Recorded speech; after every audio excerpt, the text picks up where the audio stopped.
Hi, I'm Brenda Power, Medicine Woman. And this is Medicine Woman Solution. And I'm going to talk about life issues like I do every day. But let's see if we can talk about a way that opens your mind to saying, hey, wait a minute, I got a life. I got issues. How can I address them? How can I heal them? We're also going to talk about feathers. We're going to talk about a few other things. It's my Christmas get-up. So this... Oh, it's hot here. I think it's over 40. I can't remember what temperature it is, but it is very warm. And I'm getting ready for the holidays. So I'm excited about this, just really excited. And anyway, there's always this trouble of trying to connect for some silly reason.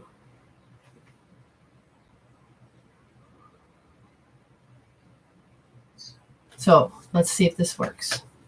Yeah, now I can hear you. Okay. Laurent says, stop bragging. It's very cold in Michigan. Now, some of you saw my meme, and it's a snowman. You know, he's seeing he's a doctor, and he's seeing his snowman patients, and so. Okay, so pause it. I'm live. Okay, so. Okay.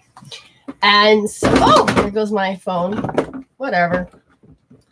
So anyways, the snowman goes in to see his doctor, and he's on the bed, and he goes, so what's the problem, doc? And the doc looks at things, and he looks up at the guy. Now the guy is all, nose and carrot nose and coal eyes, and there's nothing left of him. He says, you're dehydrated. And I'm thinking to myself, you see nothing left of this snowman. I am sweltering here. Not doing too bad. Not doing too bad. There's no air conditioning in this room. I have a fan on. Hopefully it's not too loud. But this, I never bare my shoulders, but I am today. Why? I don't know. Spirit says, get over it. All right, fine. I guess I'll heal it. Life issues. What is interesting about life issues? We have them, right? We all have them. Is that correct? Do they catch us off guard with little bitch slaps? Are they everyday occurrence that all of a sudden you're like talking, you're happy, and somebody calls and you're like, oh God, I don't want to talk to them? Or just think about your life issues. We do not sit down and think about our issues. Or do we? But on a spiritual aspect, I'm here. I want you to understand that you can have a spiritual life. You can become a spiritual human. You don't just have to be human and get caught up in all the paradigms, all the sheep issues that you have to become a slave and all of this and the victim. Those paradigms are going. And we have to help you along so that you can have a better life.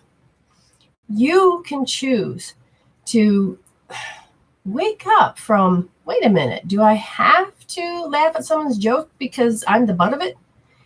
Do I have to draw that in? Wait, how does life work here? I talk about life issues all the time. And the process of waking up from a life issue is that it's hard because you only get to see it in one way. If your ego is what's fully in charge, you're not going to be able to see it any other way. And it'll look normal. You'll look like your neighbor. TV shows are built upon that completely. And so we can find something to which we relate to. We have conversations. Hey, I got an accident the other day. And, oh, yeah, really? You got a scar? Oh, look, I got one too. How do we do this? Because our data centers in our chakras, which are, they're conscious levels. And the first three are all about survival and growth. But most of the time, we don't know that we haven't grown. We're just a program. Life issues. Every day, it's the same story. You wake up. Some of you roll out of bed. Some of you creak and crack as you get out of bed. And some of you are like, I don't want to get out of bed. You're going to have depression. Your moods will set the tone. Your list in your head, depending on where your brainwave is, if you worry. If you are worrying and you call that love, if you are, it's all about how you cope, handle, and deal.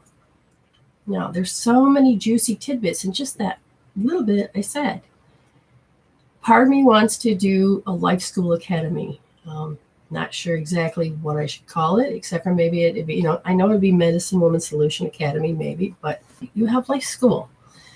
And that first stages of life is that life exposure stage, I would say. And you don't realize it, but from 0 to 7, those are all like fresh experiences.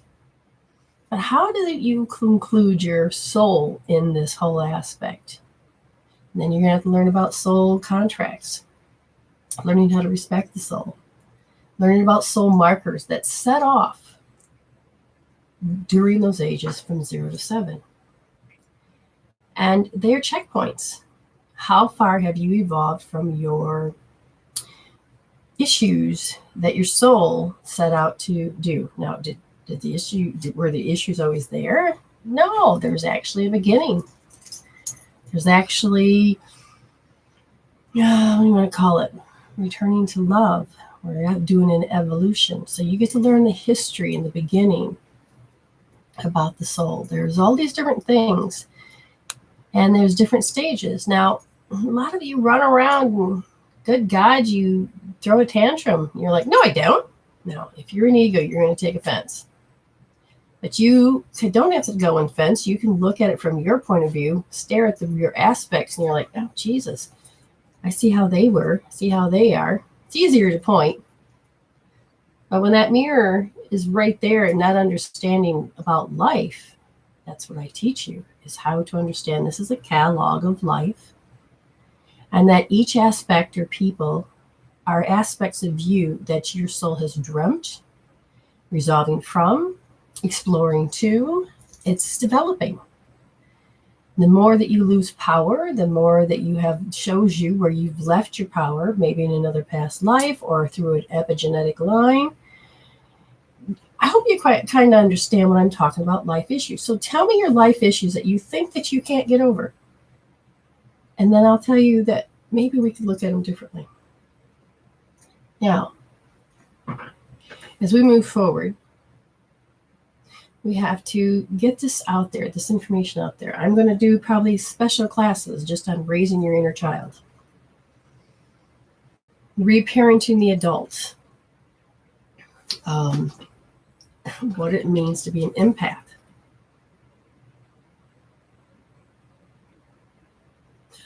And Amy says, I'm throwing a tantrum in my head right now. The computer is being a. So that's a really good example. When it doesn't flow. When you're forced to pay attention to something when you're trying to pay attention to something else. What the hell does that even mean? What is all this about? And in there, each of them have a reason. Your soul has a reason for you to go through that. There are many, many particular little reasons, but then there's usually this one underlying reason that have roots.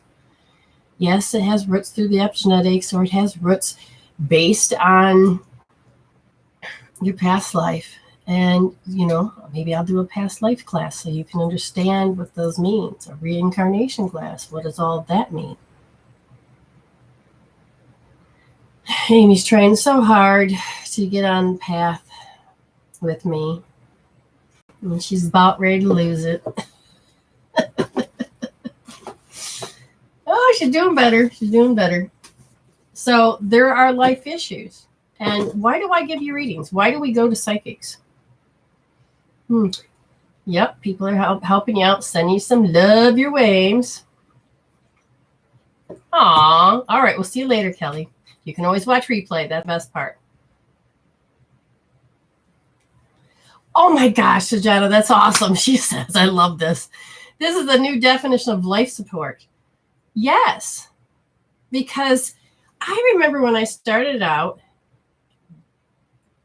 what is this? What am I seeing? Why are these mirrors here? Why is this happening? Why are these people, and I started to break it up.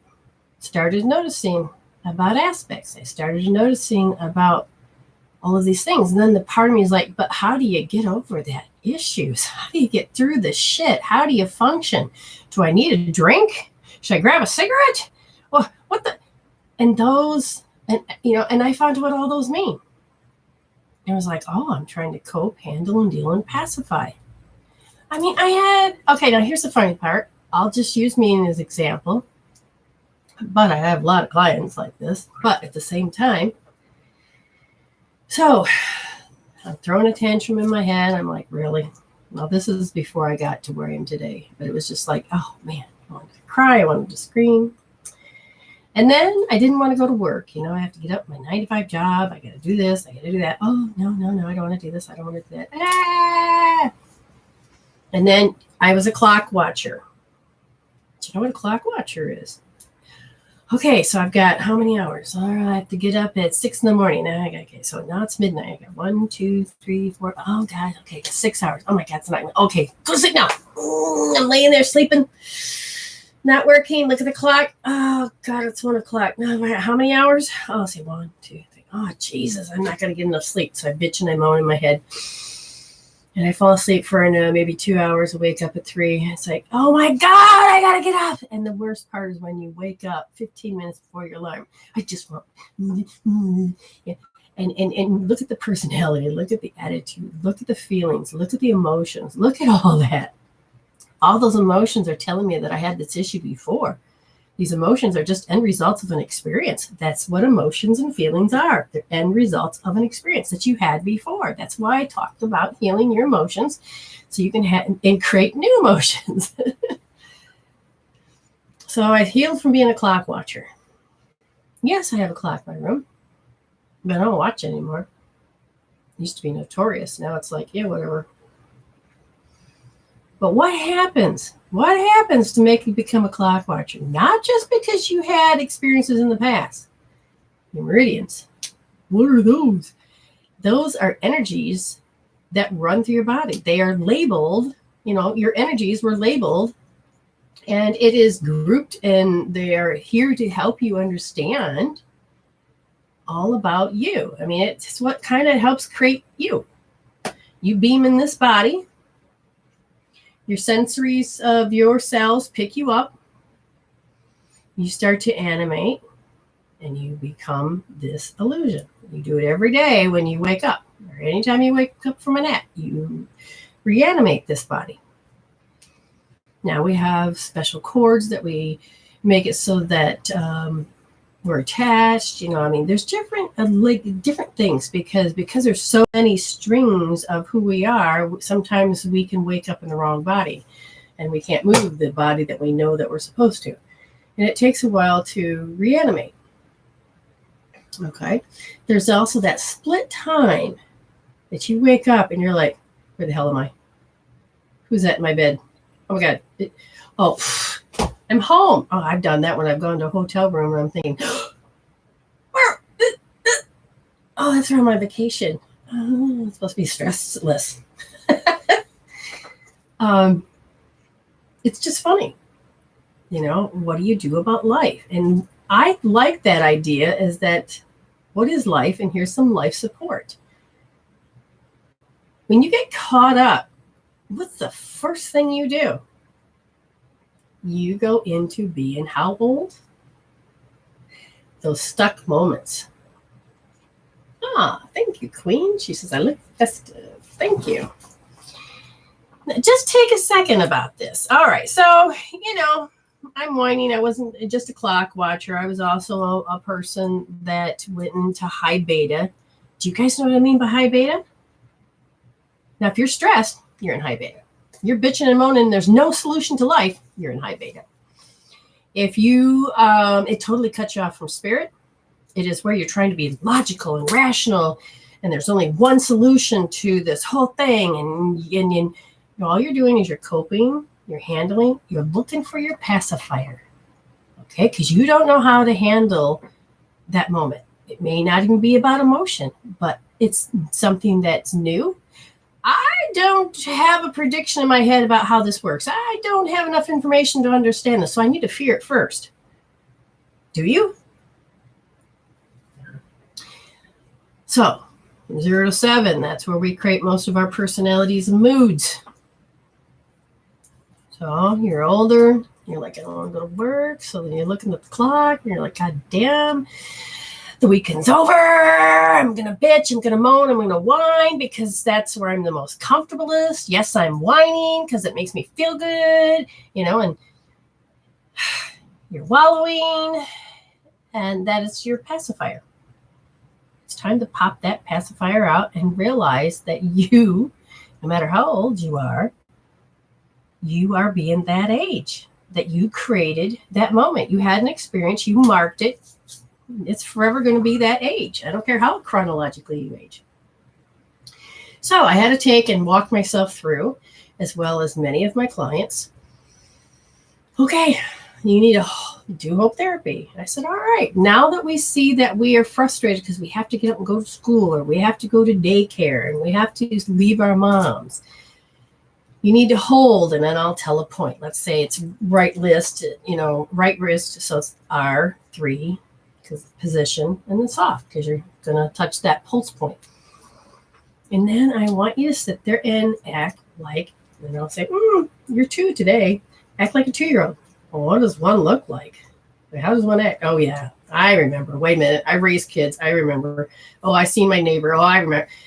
And just allow yourself to drop from your walls that I have to be strong and get into your story of your cell that you created and just throw a effing tantrum while you're healing. While you're healing, while you're using a tool, your brain will be thankful. Your frontal lobe, what fires together, wires together, you'll be thankful. What happens when you don't use a healing tool?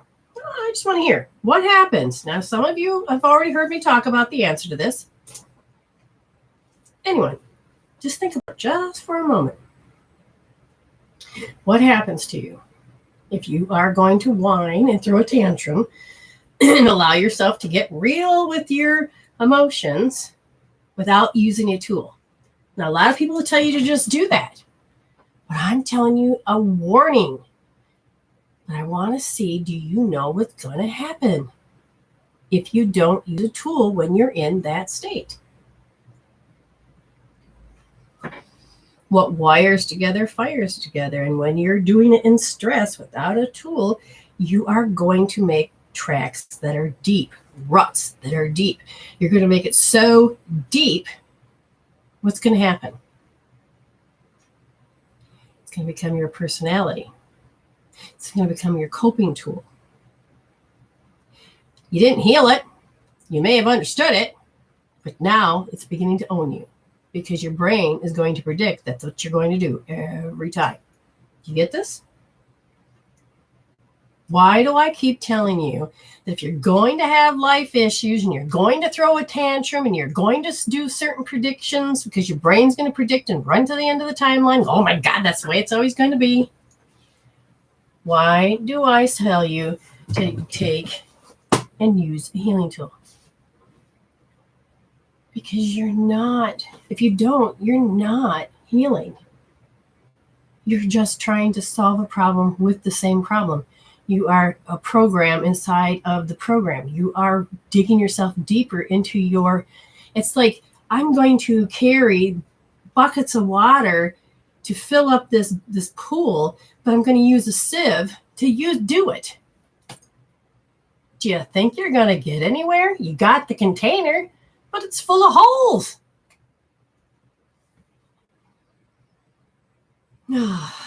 Thank you.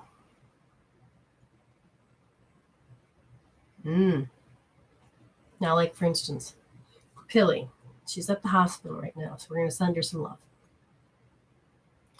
Life issue. You have to have hospital visits. People are dying. When we're in a human state, there's no way that you'll ever comprehend how the soul, why it would even put the body through this. You wouldn't understand the spiritual path of how things rearrange and why. In God's name, would a human want to do that? There are all these questions and there are so many answers. But if you are just a program, are you going to hear and understand the answers? Or are you going to be in your ego and go, well, that's just stupid. Oh my God, she's giving me an answer. She must be from the devil. Think about it. Open up your heart. Open up your mind. I want you to become your authentic self. I want you to understand that you have life issues. Yes. And when it's happening to you, there's no way to resolve. When it's happening to your loved ones, oh God, we don't want them to die. We want answers. And I'm going to tell you, you're made of energy. What's the first thing that I'm going to tell you to do? Start getting the energy moving. I don't care if you're on death's door. Get it moving.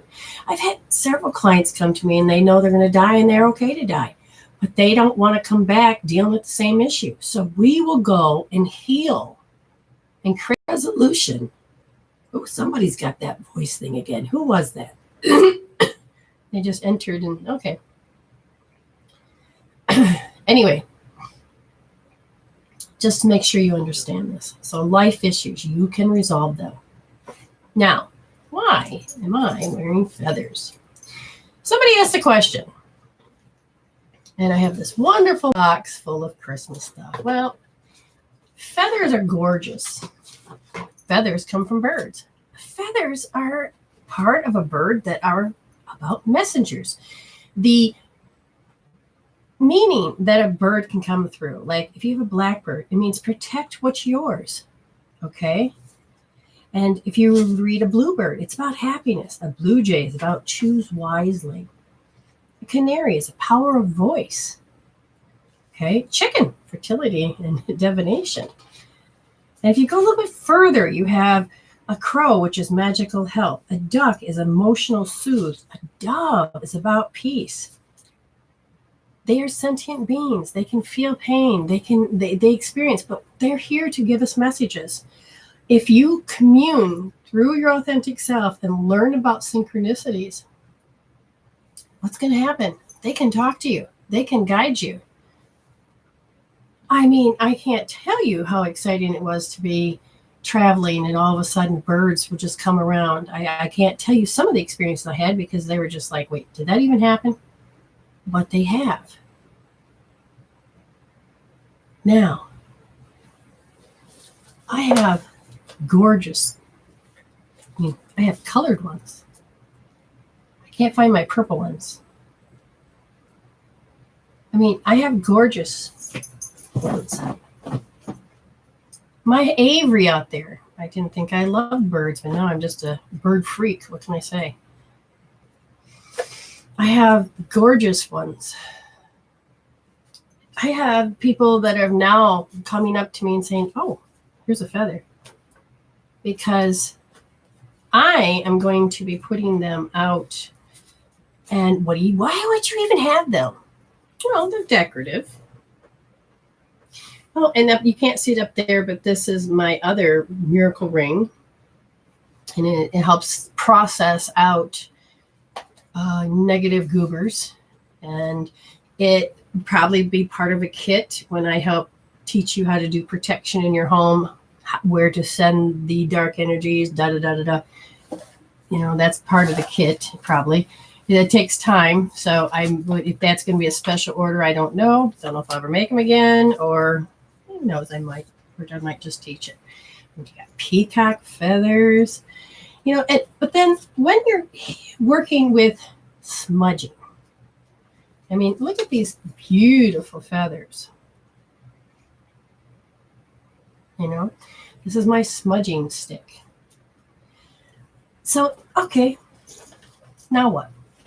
Well, When you start to use the ability to communicate with spirit and you are choosing more to listen to, what do you want to call it? The synchronicities of life, looking for signs. Angels are related to feathers, and you can find out many things that you can, communicate with. Loved ones will leave feathers, like black feathers. Now, some people say if you burn black feathers with the peel of a garlic or onion, that's, this could be part of a spell. But if you take burn black feathers with the peel of a garlic or onion to cast out dark spirits and jinxes, or feathers from a black hen used to stuff pillows to protect you from nightmares.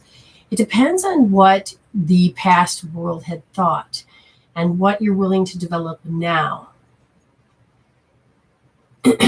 Seeking a black feather, especially across, I don't know how to explain that. I don't have that here.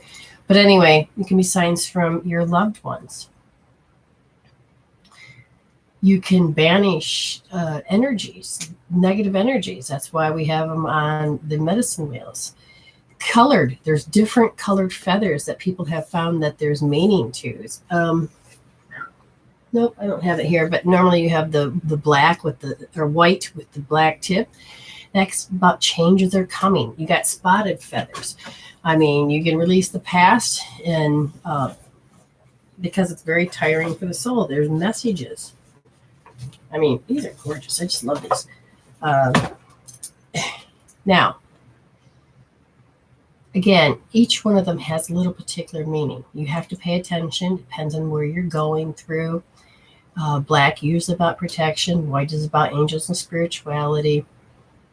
And then you have, different colors. Yellow is usually for mental alertness and for joy. And a lot of times people get feather tattoos because it's about truth and courage and a message and bravery. And it's about travel. Native Americans, thank God for them because they are a blessing. They believe it's connected to the divine. And the shaft, the hollow part of it in here, it is that they used to, when you pray, it was seen as a way to send prayers to the Creator. Okay, there's so many different things. There's prayer sticks. There's the decorations in your thing. In the Bible, it talks about that God's loving care. It's a sign. Let's see, the Egyptian Mat, the goddess of truth and justice and order. I think a single ostrich feather in her hair. So there, so when you look at it, it depends on what you're connected to and who you're connected with and what you get from them. When I'm doing my art, I will use a feather because it depends on the message and the love that comes through. Now, if ego-wise, it's just a feather. That's not the truth. You dive deeper, more into who you are, you'd be amazed.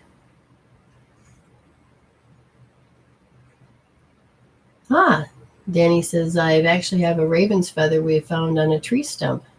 Absolutely gorgeous. And when you get them, if they speak to you, I mean, I'll be walk along. I may see feathers all over. All of a sudden I walk along. It's like one will say, hello. Now, I may not understand it right away, but if I put it on the shelf, which is part of what I teach in Empowerment Through Enlightenment, is put it on the shelf, is that all of a sudden that feather may be connected with something else you find. And you're going to go, what? And then it's just this connections and tells a story. You can find your different truth. So it's important to connect with what's important to you. Like, I love birds. Amy loves cats. And I used to have cats in my space all the time. Now I have to have a bird. I have to have this particular type of bird. So,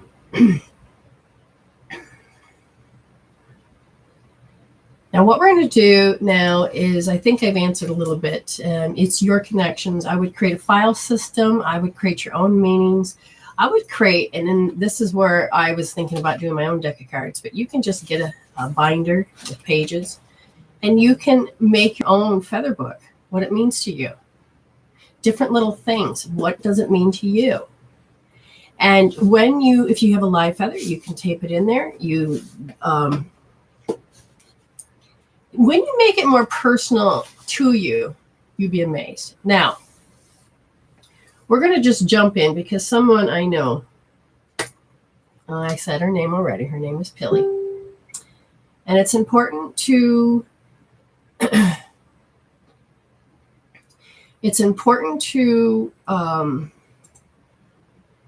connect with the people in this group because we've seen them. They become our family. What does it mean? It means that it's important to connect as human beings and to help. How can we do that? Well, here's a chance. We're going to do something you can even send a message on a feather for love.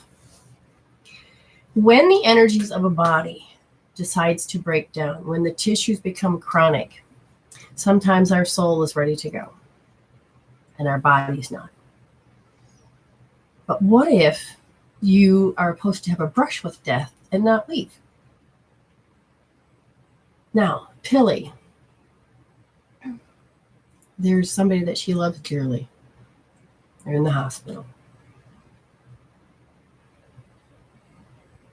Now, what's nice is that they're getting better, but her extremities are suffering consequences of the medicine she was given. Now what do you do?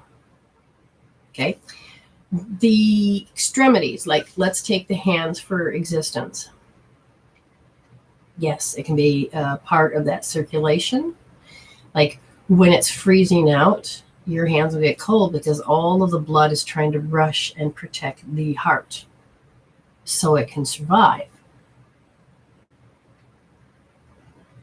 Now, how can you do this without having to lose your limbs? In this case, it would have to be very much a personal read because you have your meridians. I would tell you to open the meridians. I would tell you to tap and start doing a source point healing. But I would also tell you that you have to look at it a little bit more. So I'm just going to see just for a second. I have to read this. I don't know if I can read it out loud. No. Okay, so I was right. It's the idea of taking the blood and making sure it goes to the organs instead of the hands.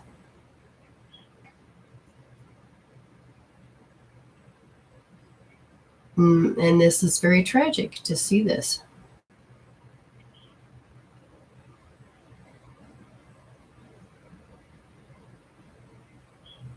Okay, so what we're going to do is that I'm going to do a personal read. And what can we do when you do have medication that is taking and pulling all that circulation from your heart, or from your hands, your extremities, and your feet in order to go to your heart, in order to go to your other organs, in order for them to function. This is where it's an extreme case where what's happening. So now I'm just going to tune in real quick. She has contracted her energy so tight that it changed the ionization in her body. Now, the ionization is very important. You need to have a negative ionization in order to become more healthier. So, and I look and I say, why is this happening? In this case, she was 34 years old and she has not gotten over it. Her body keeps repeating something. She got in the habit of disconnecting more from her feelings of how to describe what's going on. And that's why I say life issues. It's so important to be connected to what's going on, especially being able to define it. So this somehow, whatever this incident happened at 34 became her identity, and her whole body had changed, altered. Now, if I ask, well, can regular source point healing help? Yes. Can acupuncture point help? Yes. But what can you do while you're in the hospital and they don't really allow little things? This is where you're going to have to trust that you become enough. Okay? Yes, her triple warmer is completely going berserk because of the main issue. And then the drugs are doing something else, and that creates another issue. So you want to get this. Her body cannot go into rest and digest. It is stuck completely in stress. What she can do while she's there is that, first of all, you want to calm that down. Her mom's laying there. So this is what you're going to do. Ouch. I have a little doll. So the person's laying there. You're going to put one hand on the forehead. Okay? Make sure you're covering this, and this. The second one, because I remember when my kids are sick. Anyway, when they're laying there, you're going to take her right wrist, and you're going to hold that point for them, and you're going to hold it nice and soft. So however you want to, thumb, finger, whatever the point is you're just going to hold that softly, and you're going to put your hand here, and you're going to keep it there. Now, from what I can tell, this could take a while because of cycles, the cycles that it's in, okay? Because when you're in cycles, it throws everything completely off because your body is depending on something else to give it life support. So if she starts off with just that, right wrist, third position, nice and soft, and she holds that, and at this point, this person does not have to, that's laying there, does not have to think. Just let them, you're communicating directly to the innate healing. Okay, so the person that's receiving this don't have to think. Now, if they want to, they could go back and you say, what happened when 34? Even if the person doesn't respond, there is a part of their consciousness that is listening. So you could pull them back to, a form of reality.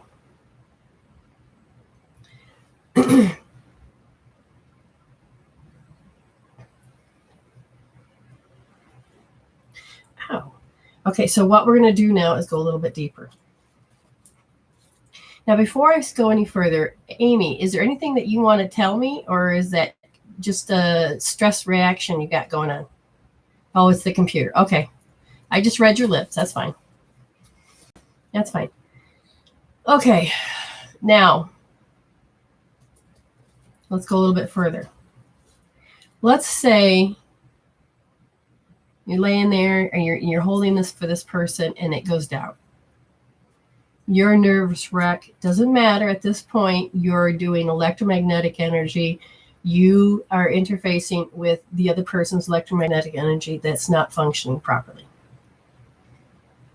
So you're going to be a conduit. Make sure you have water. Make sure you've taken a sip of water and just, and even if you can't, because you're emotionally, just say thank you. Just keep saying thank you. And don't expect miracles, but expect a miracle. Meaning, ego will say, well, it ain't going to happen. This is going to fail. This has a nice little self-talk with it. Now and then, remind yourself, nope, I trust. I trust whatever it is the soul wants. Even if the soul says that it wants to not heal, you still have to respect the soul. Okay? But if you have a chance to help, you don't know on what level you're helping that person grow and evolve. You may be holding their points. And you're over here going, ah!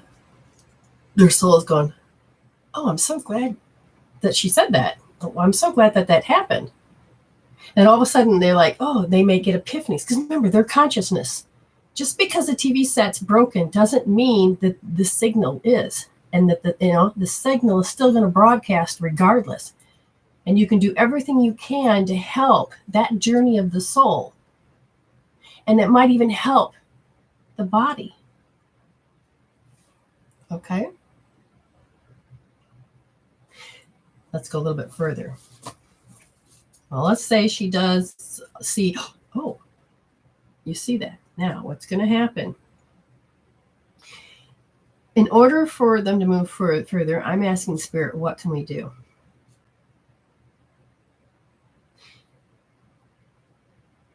Wow, she has okay. I'm looking at the body. The body has a scorn. Somebody scorned this person so deeply that it hurt. Okay. And it's so important to define what scorn means, because you may think you know it, but I will always tell you to go find out a little bit more. It's a feeling, an expression of contempt or disdain for someone or something. Feel or express contempt for. And if your parents have ever scorned you, and when someone scorns you, they show you that you're not worthy or respect, or they don't give you approval. You know, they reject you in some form. And scorn, I mean, it depends on how they delivered it, with the tone, with a facial feature, with, you know, it can hurt. What do you do even if a person is in coma and unconscious? You talk. They are consciousness. You can have them say, bring up the picture in your mind of when you were scorned. And you're still holding their points. Now, I would suggest that you hold R2D. R2D, right wrist, second position, and you're going to push your thumb in deep. So when you're helping that person, you can just hold it like this, but you're pushing in deep, and you're holding the head for them. And you can say, okay, so bring up the picture of when you were scorned. Maybe that's what happened at 34. Again, what if they can't talk to you? What if they don't want to talk to you? You don't have to talk to that ego. You can talk to that part of the unconscious mind, the body, the soul. And when they do, you can say, oh, wow, how if we remove and transform and take that picture out? What if we were to switch and look straight down and make that picture disappear? Oh, wait, let's go back to that picture. There's different ways of speaking so that the eyes and the brain can engage and disengage, engage and let it go, engage and let it go. A lot of you that have been my clients know I will tell you to eye switch. I will tell you to look in different directions, because what you're doing is you're unhooking it and you're telling the body that it's okay to resolve it out. Okay. I'm going to look a little bit more. Now, as far as that particular thing, you can go along now. And this person's laying there. What would you say would be the best to get the circulations in the hand? They said that they need to get the kidney and the bladder energy moving. And then the small intestine, then the spleen. So there's an actual unit, group of meridians that are saying this is what you have to do to the body, you know, and then we can come in and say, okay, I'm going to help this break up that pattern in some form. So what I would say to do is understand that we have, there's your pinky, okay? And if you understand that you have a pinky toe on the nail bed, imagine this is my pinky toe, you have right at the corners, you have 2 points. Manipulate that. If they can't tolerate pain, just hold it then, or tap. But if you can get in there and just get in there and tap, now this is a very good, because this is musculoskeletal. You're going to help bring that energy flowing through to those important points in the body. You're going to do both of those because one side is kidney and one side is bladder. You're going to also then come up to the spleen is on the outside of the big toe.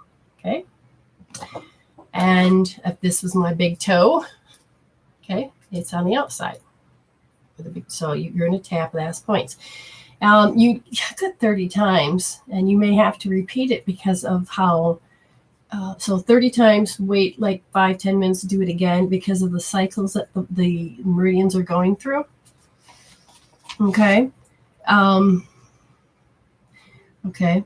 And then because it has to do with the way the energy is stuck because of those particular points, massage the feet. There's very specific points, but I'm telling you, if you massage the feet, now do the top parts. Because the stomach part right on top, okay, so if you go up on this side, you'll see here is L3. But if you start to rub the tops of the bottom of the feet, this will help the liver, the stomach meridian, the gallbladder, the bladder, and the kidney. And I feel like I'm missing one. I'm sure I'm missing one. But anyways, it will help send that energy up because those energies are just in the feet. They go all the way up. And when you rub the feet, those are called source point. That's energy, that's reservoir energy, that when you rub them, the energy goes directly to the organs. If you know what organ is having the most issue, then you can go into rubbing a source point. Like for the spleen, it is the inside of the toe. See there? Okay, rub it. Good 30 times to get the energy to go into the spleen to help balance out. If you're going to do the spleen, another point is right here. Okay, right here. It's not back here. It's not under the boob. It's right here. Okay, and get those going. And that'll start to, this is a very main point to help all of that. Now I'm going to look. Is there any meridians that are frozen? Oddly enough, no. Now, there's no way to communicate with this person, is there? Yes or no? No, you don't know? Okay. If we did, I could find out more exactly what organ it was, or if there's a more detail of why any of this is happening. If I were to look and say what organ, now see, if I choose the organ, it may not be exact because I'm looking at where the energy needs to go to spin energy in around in the body. And they said the important part is that the liver needs to get functioning again. And that the liver, it can't process out the medication, and which affects the kidney because it can't process out the tubes can't process out the medication because some medications are forcing to stay in the body because it's designed to do what it's doing. Will any of this rubbing affect the medication? Affect it in a way that it can help move it along, because a lot of times medication will get stuck. The hands, I'm going to tell you, just like your toes, I want you to take and rub the tips, all of them. Okay. Some of them aren't both sides, but if you, Amy, make a note that we need to send the T SING, the T-Sing meridian points, so that there's a picture of what this person can do and send the energy there. You can start to do your best to open up the energies to for that to come into the hands. She can say yes or no, or she can shake her head. Oh, wow. Okay, so what do you found out? Have you found out any other details that would help? Or she's still typing. Okay. If we know exactly kind of like what I mean, they probably don't know what's wrong with her, but if they say it's because of a particular organ or a particular gland, that can give us a little bit more guidance. I believe she's on dialysis. Kidneys. Okay.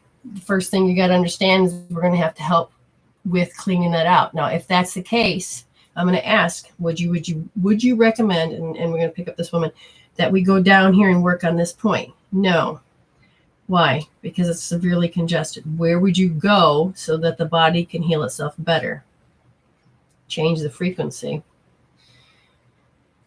Oh, which one would help her the most if she was listening to it?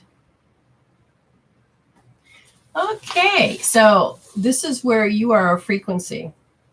The best, if you go on YouTube or you find a frequency generator or whatever it is, and they're called whole tones, and I don't know exactly what hertz would be best, but a G, if I can look and see here, a G music, okay, G note hertz. And let's see what this says. And I don't want that. We want about 391.995 hertz. Yeah. 391.995 hertz. If you could type that in, and if she put headphones on her mother, and she's listening to that note on a very low, so it doesn't hurt her ears, the body is missing the note. It needs the note. Huh? Okay. Because. Okay. I just got lungs, kidneys, heart, intestines, and colon. Okay, so her body's trying to check out. Now the question is, this is where you have to respect that the body is making a choice. And this is a sad point, because there's many questions I could say here and answer, but I won't. But I will tell you that you can help this soul and this person as much as you can. And I would say, get the frequency of the G note, approximately 391.995 hertz. Get an app or something, put some headphones on, and slowly allow the body to hear the note that it's missing. Okay. This will actually probably help contract or take the energy that's contracted and start to expand it. If that makes any sense. Now, I would definitely tell you that that's what you need to do. I put, like when I broke my hand, I listened to certain notes that were missing in my body so my body could start to repair itself. Bones, you would use magnets on each side and all around to help the body start knitting it back together. But in this case, did this happen out of the blue? Has this been a long-term illness? I believe she had surgery. Wait, she was healthy to some degree and had surgery for what?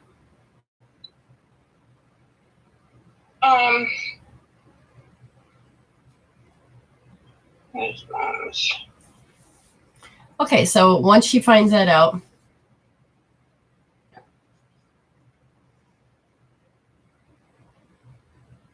okay, so Sajada says, what do you do when you see the stories, but when you tell people they disagree? Oh, yeah, respect the soul, yes. And in this case, you have to make the choice. I can tell when the soul comes to me and says, I'm ready to die. And yet you, as a human being, are coming to me going, oh, my God, I need help. You have to first, number one, always respect the soul, because it doesn't matter what you say. You're not meant to save them. You're meant to help them process whatever needs to be processed so they don't have to take it to the next venture they do with their soul. I've always believed that I'm there to give comfort to whatever it is. They haven't hit their day point. The day point that I refer to is what they told me is that there will be a day before the soul dies, before the body decides to die and the soul says, you know what, I don't need to be here anymore. And what happens is there will be a day that there'll be, it'd be like this, a great epiphany on such a level. You'll hear that'll be a part of them that consciously as a human will not know, but they will get all those messages and they're like, oh yeah, I'm ready to go home.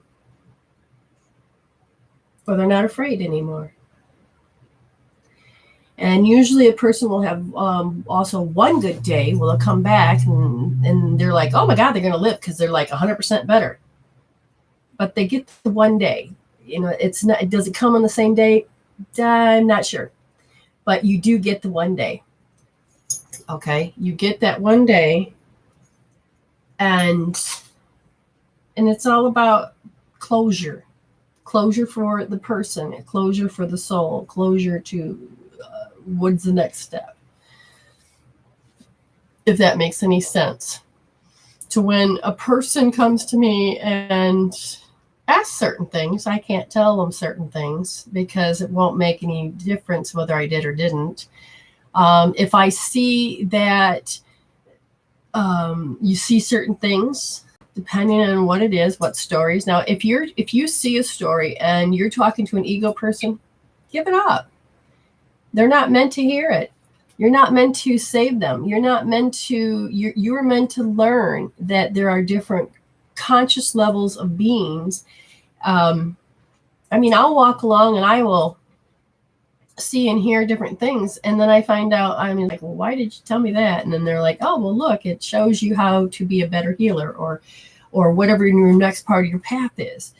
And family members, it's like, really, do I need to know this? And it helps you come into terms with more about what is the soul. And it's usually not, people are not afraid of dying, they're afraid of enduring, and it's enduring all of the bad stuff. But it's interesting enough, in our soul, we've all died pretty much the same way. We've either, a lot of it is that drowning right here. But you can have such a variety way of dying. And it's like, this time I'm going to go out. If you've ever seen Groundhog Day over and over again, it's like, okay, well, I'm going to try it this way. Oh, I'm bored with that. I'm going to die this way. Oh, I wonder what it's like if I do this. And most of the time you'll hit a black point. But as we don't understand that we're spirit beings having a human experience, we're so afraid to endure. We watch horror stories and we make it so real. We breathe life into fear that fear becomes our master. And you can't serve two masters, if that makes any sense. Any new information? Okay, yeah. It was hernia surgery. Everything went fine, but then at night. Oh, you went. I can't hear you. Your microphone went. There. And then her heart and pressure went too low or high, and it had to stabilize. Kidneys weren't working, but now it's working, but slowly, so she's still got a lot of fluid. So let's look at this. Why was there a hernia issue in the first place? Because she contracted the energy. Why did she contract the energy? Because of that scorn moment. She was scorned, and her body has not forgotten it. She may have up here in time healed it, right? Well, the roots told her different. Okay, so if she were to release the scorn, would her energy would expand? Okay. Now, if we didn't do any healing tools, why else?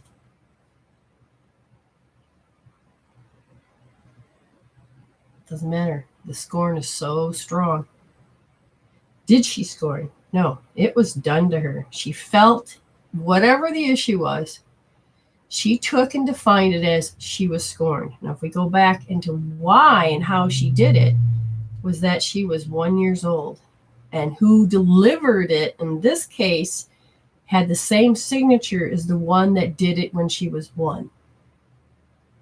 So her body has no idea what is happening. Now, at 1 year old, did anything bad happen to her at 1?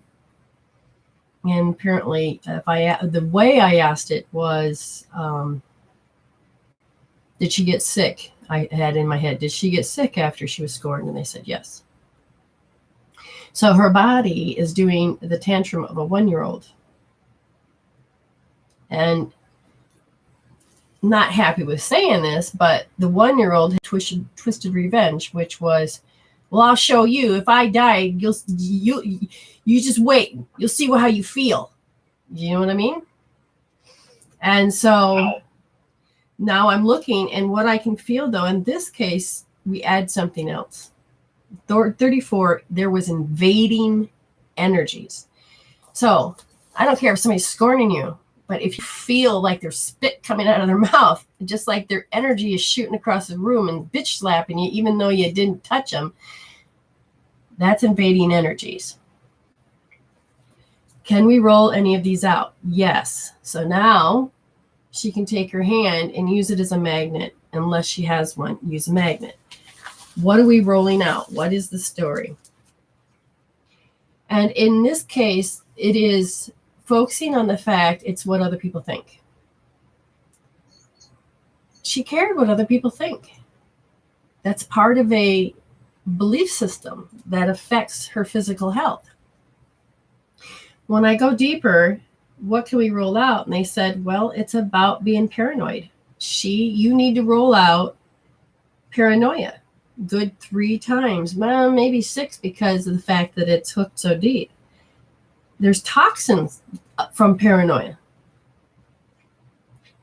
Okay, in that case, we would just roll it out. Now, if I go a little bit deeper, and hopefully this won't take too long to do, but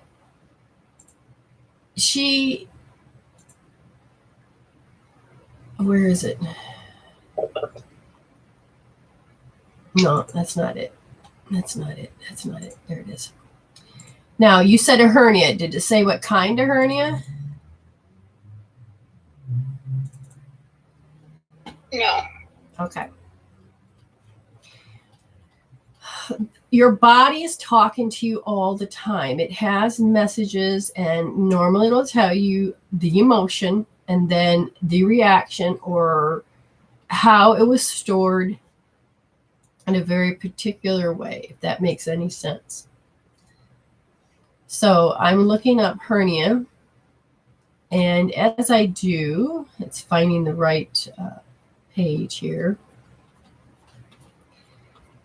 And got head lice, head problems, right side, left side, crown, skull. You know, your body talks to you, head traumas.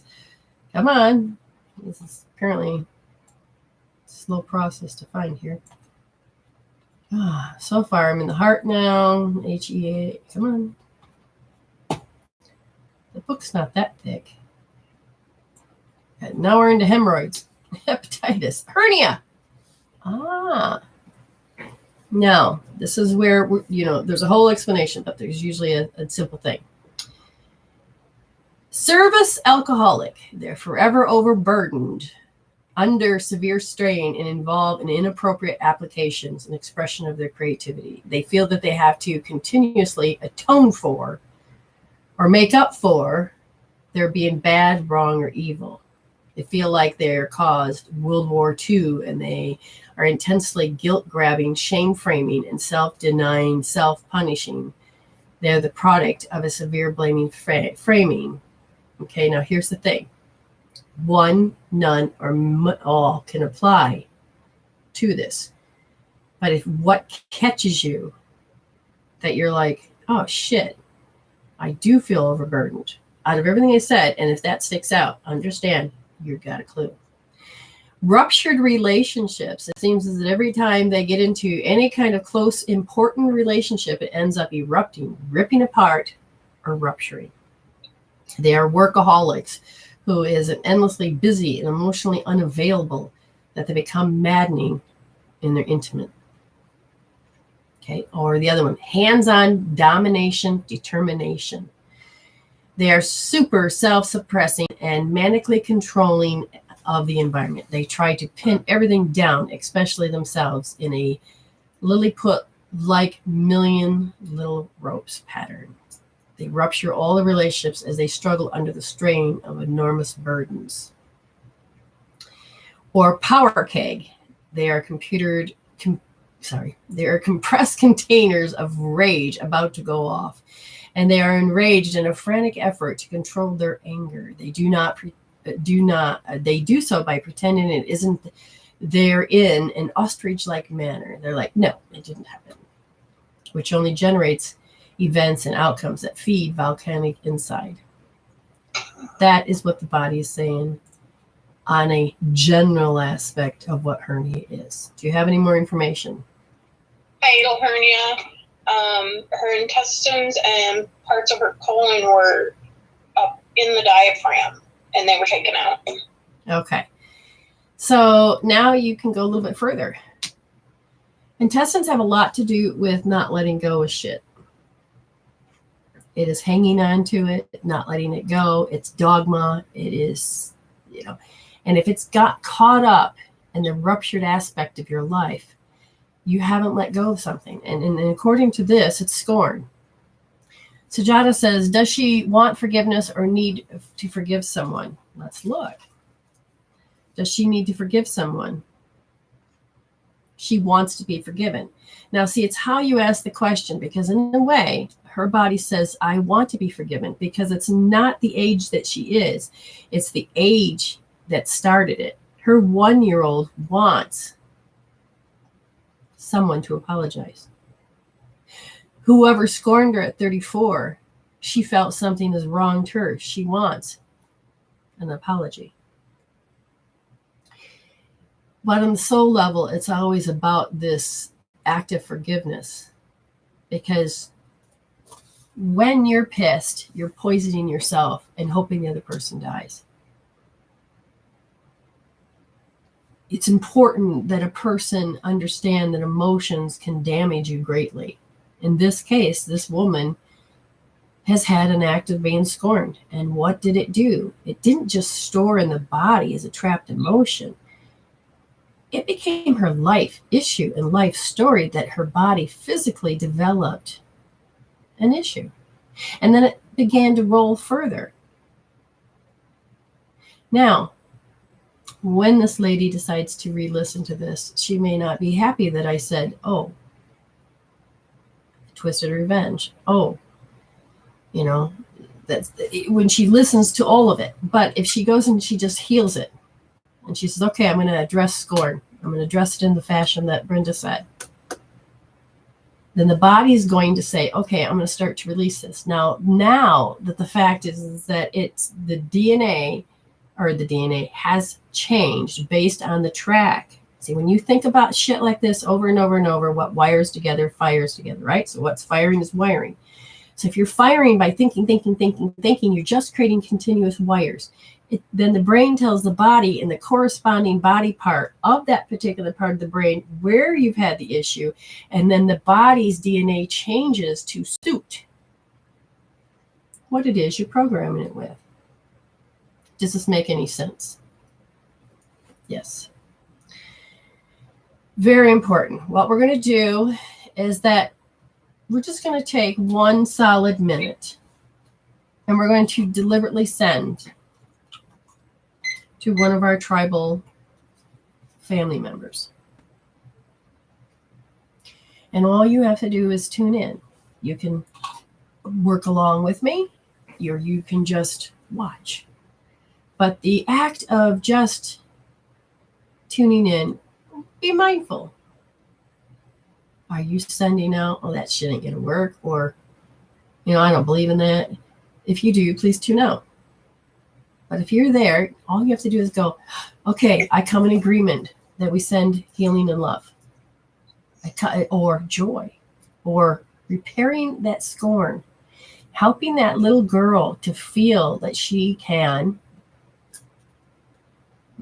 pacify this, to process it out. We're going to rub our hands together. Why do we do this? Because you're electromagnetic beings, and that means you're charging. Now they're nice and hot. So I don't know why, but this is the position that Spirit wants. And this is always like the energy. It's like part of me knows that I'm opening up a vortex into the dimension that she's at. And it's kind of like creating a wormhole as well. I'm holding and supporting. So now I'm already connected up to the grid, and some of the yous aren't that want to. Just kind of imagine it's lined up and you're stepping on it. Okay, ooh, you did good, eh? We just seen you jump on. Now, you're going to just be the channel. The energy is going to heal you, but you're going to be a channel and let it come through. And you're going to feel that this energy is building up. This is where you could chant. You want to chant what? I would always tell people if you want to find your own words, but in this case, you're going to have trust, stability, security, joy. However order you want to do it in, trust, stability, security, joy. But you're concentrating. You can just say om, om, om. And what it's doing is building up the energy. And it's sending and building at the same time. And as it continues to send and to build at the same time, your ego is not directing it because you're focusing that om, om. The intention is that if they want it, they can have it. If they don't want it, we respect that. So ready? Breathing helps to send. Now, a lot of you can just sit here and just relax your brain. Relax your brain. Do not communicate. And all of a sudden, you're going to hear words like that was too close for comfort. Now, part of me just hears, oh, I need to come back. And I just heard she's not ready to go. Now, if you pay attention, your hands might get hotter than hell. You may feel a different pulse. I just saw fairy dust fly by. But you're sending. Meantime, just know that it's working and you trust and you have faith, saying, thank you, Spirit. I come in agreement with the healing. Now, my hands are going to continue. And we're just going to put it up on the grid. And we're going to say, thank you, Spirit. And you can support this. But I don't want any of you to take on this issue because you have not learned how to be a spiritual empath. You haven't learned how to find your boundaries and how to correct this. So we're going to do what's called peanut butter. Okay? You're going to scoop up the energy. Now you're going to imagine, like, for instance, this person's right here laying down. Okay? I don't think I can do this. But you're going to scoop up the energy. Okay? Now, if they're sitting up, you would do peanut butter on them. Okay? So this person is in front of me. I would just spread it. Now, don't touch your hands. Don't touch their body. Don't touch yours. And you're grouping and you're gathering out of the aura. Now, some of you tune in. Oh, there's some purple. I don't know what a cow's doing there, but we're not here to judge it. And we just spread it down. Now, sometimes it gets bigger. In this case, it is. Now I feel cotton candy. Ready? And then what do? It's yours.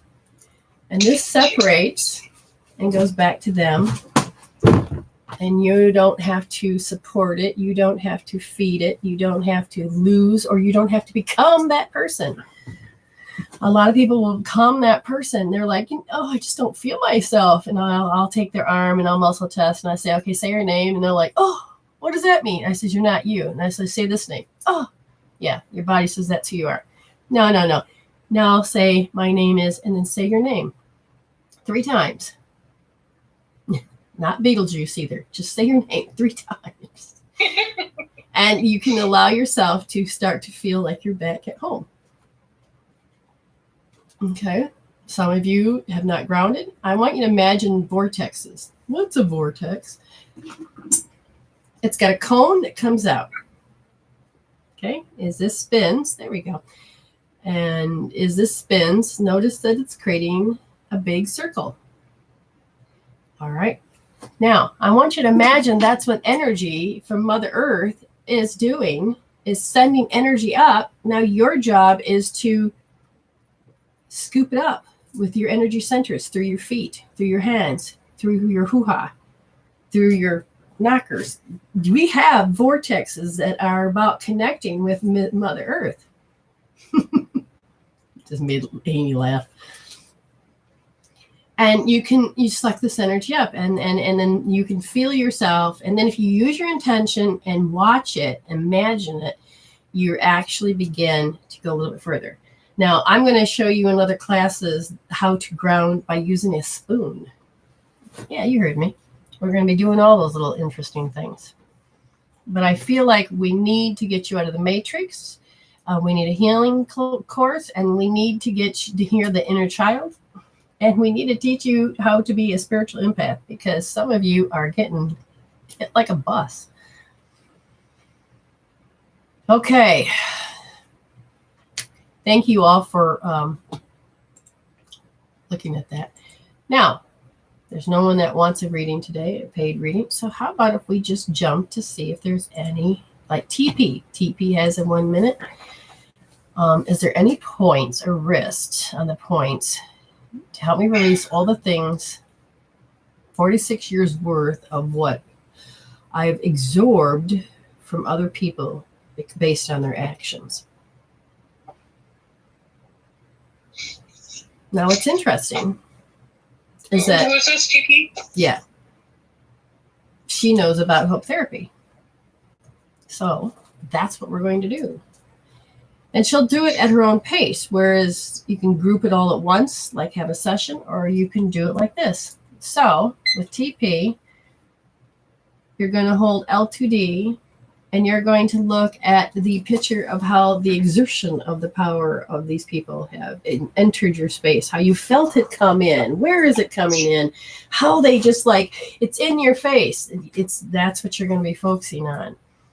And you're going to focus on how aggressive that feels. It doesn't, put everything on a scale from 0 to 10. Feel how aggressive that feels. Look how they're determined they want a particular outcome. Okay. And you can even move to the situation where some of them just want to be mean and make you feel like shit. But you also need to look at how monotonous this is. Day in, day out, day in, day out. These are all the things you can focus on. Put them all on a scale from 0 to 10. Get them down to 0. And somehow you were convinced that you had to pay the karmic debt and that you had to do this. Okay, and in that case, you would hold R1S.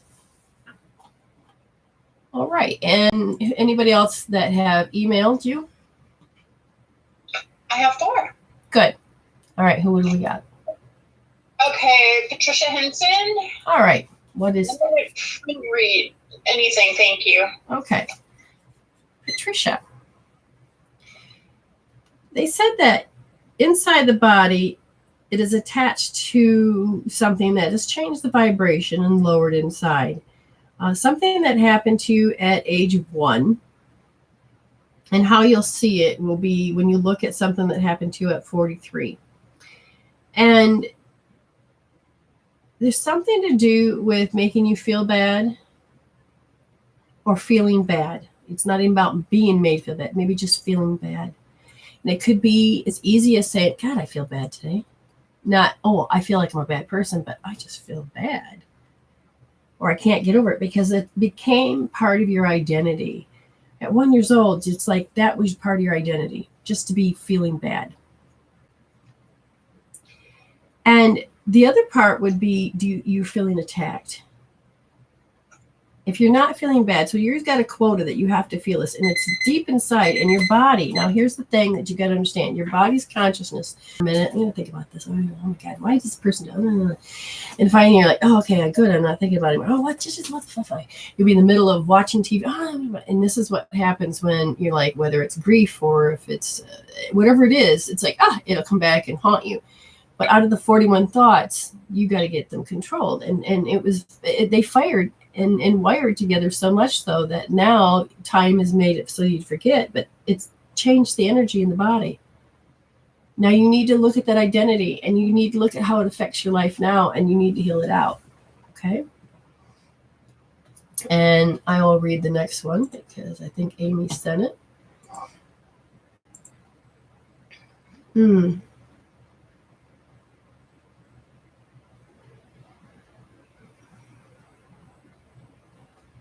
Okay, so when somebody you know that's passed over and they've come into your presence, what are they trying to talk to you about? Sometimes they'll throw a feather at you, sometimes, but they're trying to get your attention. And this person admits that out of their 41 thoughts, they seem to be coming in an awful lot. And it's like, wait, why? Why does this dead person have to come in my space?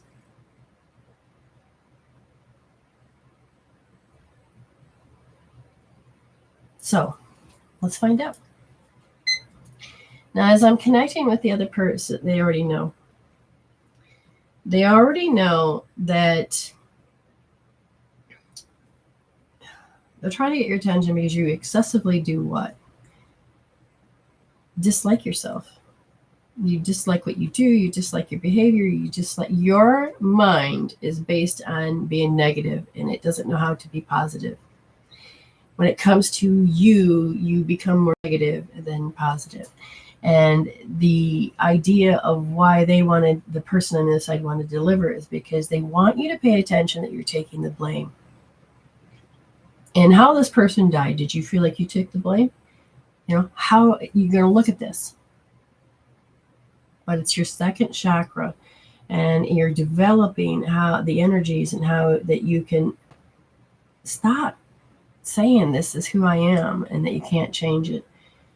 Because right now you keep attracting certain things back to you. And the reason you're doing that is because you don't realize the emotion that's asking to be resolved out. Right now you're just coping, handling, and pacifying and dealing with a particular thing. And so it keeps repeating. And they're asking you to heal how you treat yourself. You cause yourself grief.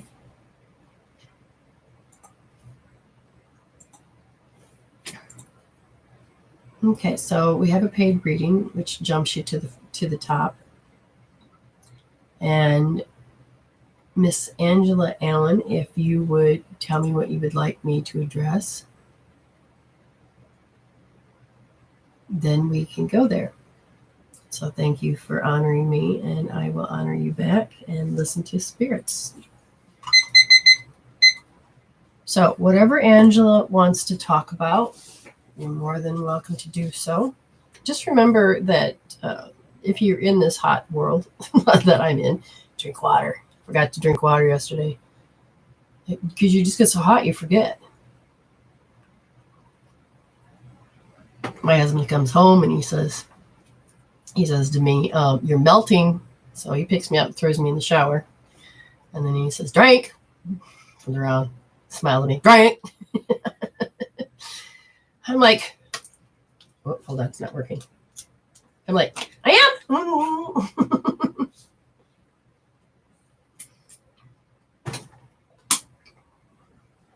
But it is very important because your brain can't function. Your electrical magnetic body doesn't function. Angela says anything. Well, I'm going to start you off with something that needs to be addressed about the future. Let's find out. Because your pattern of your energy is that you're moving something, and I see a path that's laid before you. I'm just curious. And the energy of Virgo, does it mean that we're looking at a horoscope? Oh, are you serious? Why would you tell? There we go. A Virgo, they're trying to tell you to, they want the next part of your path is asking for order and balance. It's looking for a particular structure.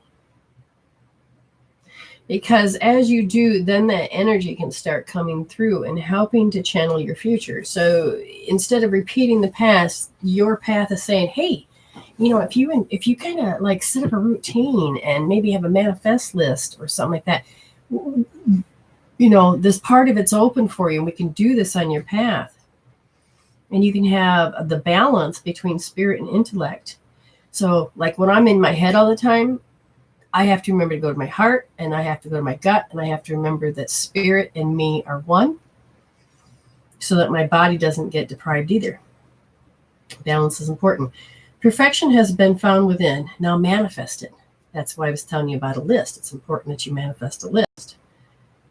And then they said a service is called forth and asked for concentrated efforts. So there's a part of you that's meant to pay it forward. And so a random act of kindness might be able to jumpstart you into allowing that intuitive flow to come through for you to address. Now, is there anything that's going to stop? No, the doors are open.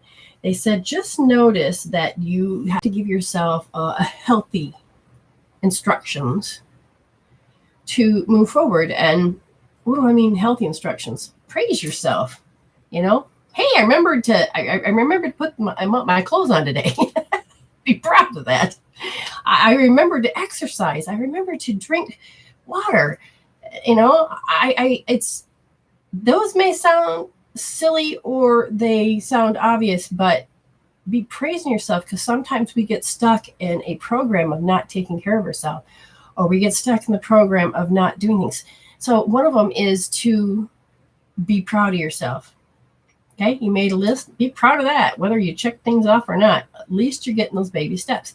But it's finding that particular order to take and go to that next phase. They're saying that you have to understand you already have the security, but now you have to actually show yourself that you do. You don't know it's there. Just now understand you have it. And it's like when some people will say, oh, God, I need a break. And they just had one. Oh, I need a break. Notice that you're tired of whatever it is. I don't want to go to work today, or I don't want to do this. But if you program yourself to think in such a way, you're going to throw yourself off and never receive in gratitude and joy. I had somebody in my life and they didn't do anything except for sit on the couch, read books, do whatever they want, eat bonbons, play outside. They got to do anything and all things they wanted. And when they had to go once a week to do a 2-hour job, all they did was 2 days beforehand, bitch, moan, and groan. And they didn't realize the amount of energy they were putting into complaining. And then the day of, oh my God, finally they went, and then they come back. Oh, it was the best time of my life. I always like when that happens. And they didn't know. They kept saying they wanted to break. I manifested in a new house and it's happening. Good. It's done. What do you need to do? Now that you're manifesting a new house and you know that house is coming, what do you need? Do you need new furniture? Do you need to pick out color? Do you need to, what does having a new house actually feel like? Do you need to set up a program of how you do a budget? Because if you've already manifested and having it, you're going to be doing these anyway. You may as well already know that you have it, and then you just come in alignment of all the stuff that you need to do. It doesn't mean you have to go out and spend loads of money. It just means start planning, manifesting, being creative. What are you going to put in your garden? How do you want your garden? Even if you don't even sure what your garden looks like, but what would I like in my garden? And when you begin to discover more of your authentic self qualities, like I didn't realize it, but I love stone and wood and feathers and plants, and I let myself discover that part. And now it's like we have these beautiful garden. If you come here, you're going to see the path we created. You're going to see the details of the rocks. You're going to see particular plants, and you're going to see the feathers. You're going to see the energy of how it all moves. You're going to see it. And I said to my husband, this front yard and this whole thing, there was no room to put a path. But I said, I think it needs it. And by God, if spirit didn't move a tree, I swear to God, because now we have a path that goes in the front garden, goes all the way along the side, all along the pool, that shouldn't, because there was no room. And now it's developing. I saw it, I wrote it down, and we played. And it came to pass. And that's what you're doing.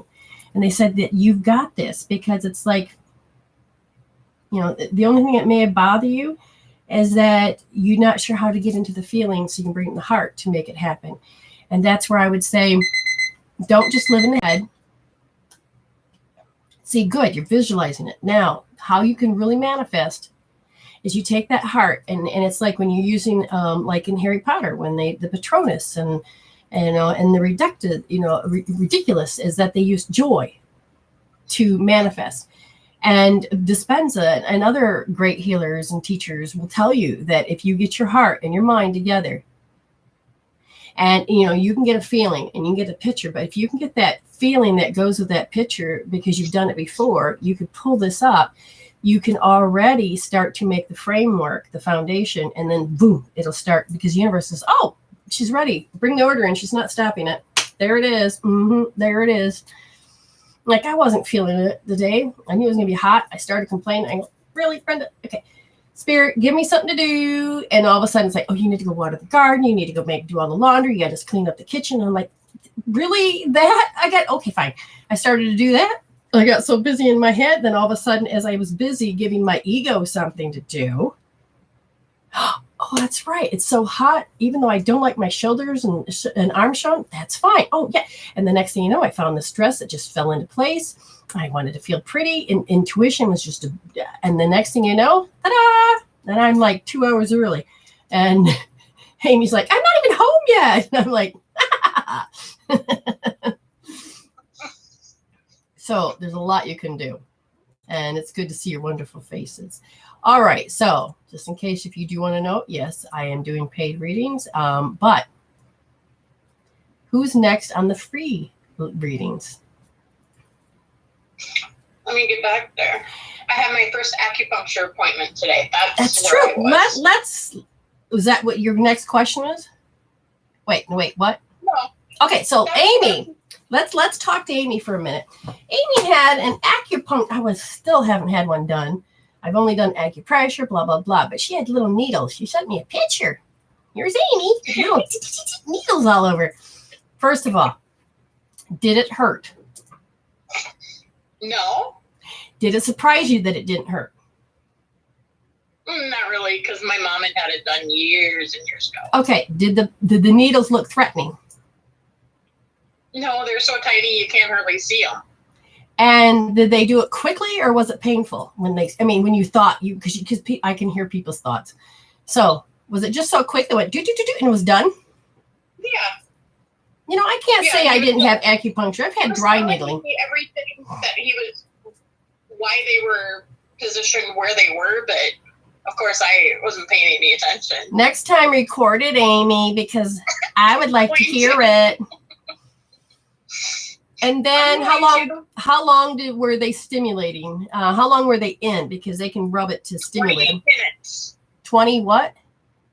28. 28 minutes. Did they tell you why? That's the cycle of the meridian, I think he said. Ooh, excellent. You are definitely recording next time and asking questions. Okay, so was it expensive? I don't know. I'm from here. Everything's expensive, but my insurance covered it, so.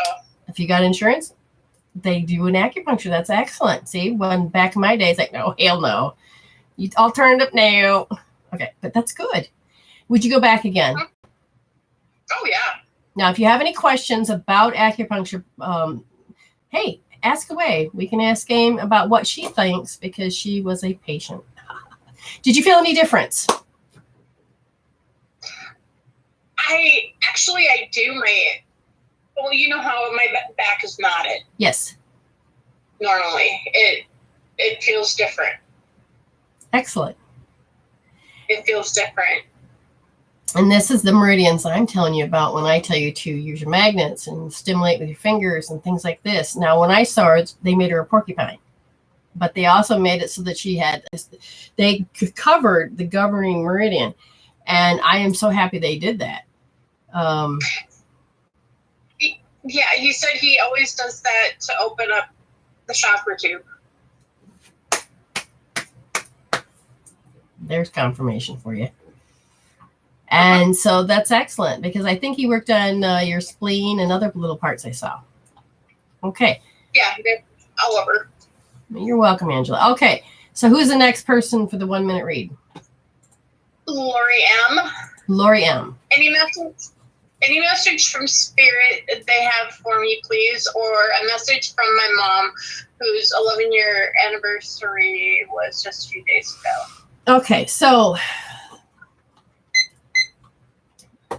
I feel the presence of a woman here, and it's like there's all this super excited. And then all of a sudden it's like, oh, turn on the radio because one of my favorite songs is on. And remember, because all of a sudden you're not just getting my name appeared in your head.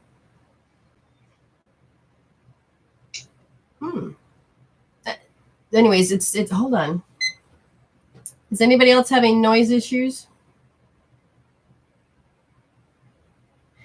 Because she just said that Sarah just said that can't hear buzzing noise, pitching sound. Really?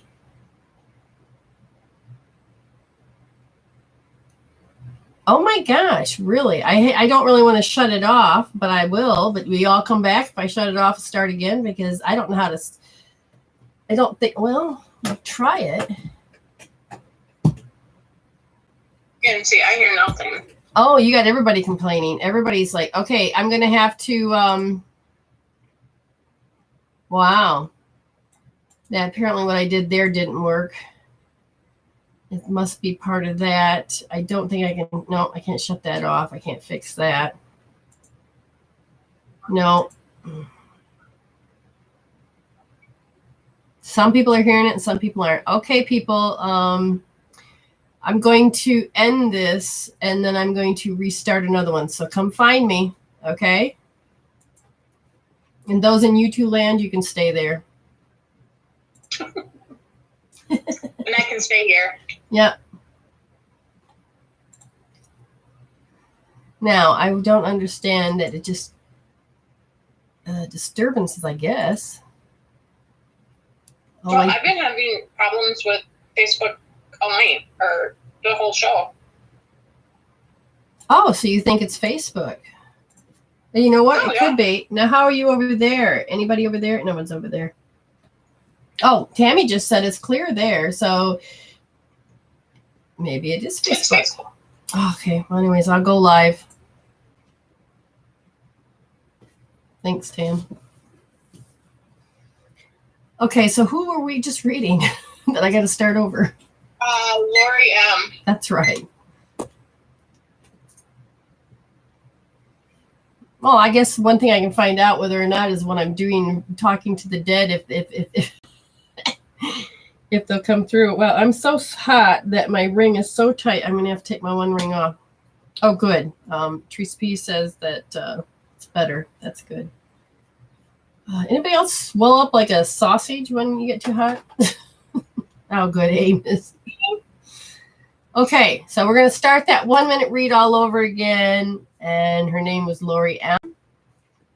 And we go. Mm-hmm. Again, she's super excited. She says, I had to wait. She goes, she says, a part of her energy, now she's standing back. So, I didn't think about that. Duh.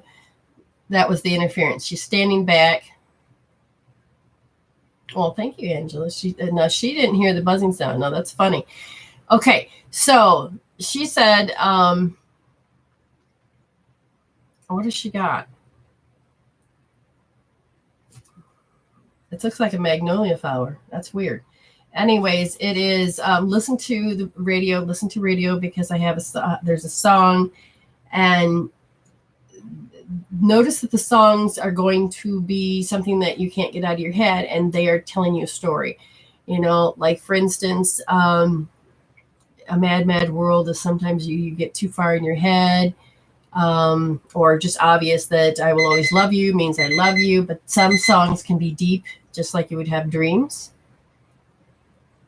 Love you, see you, and there's no time here. There's no time here. So don't think that, what do they mean by no time is that because there's no such thing as time and space, and it's just a vibration, we're the ones that go, oh my God, it's been so long. I mean, for them, it's nothing. And, they do have their casual of living, but they don't do it on the aspect of like we do here on Earth, because this is a third dimensional aspect. Good, it's better.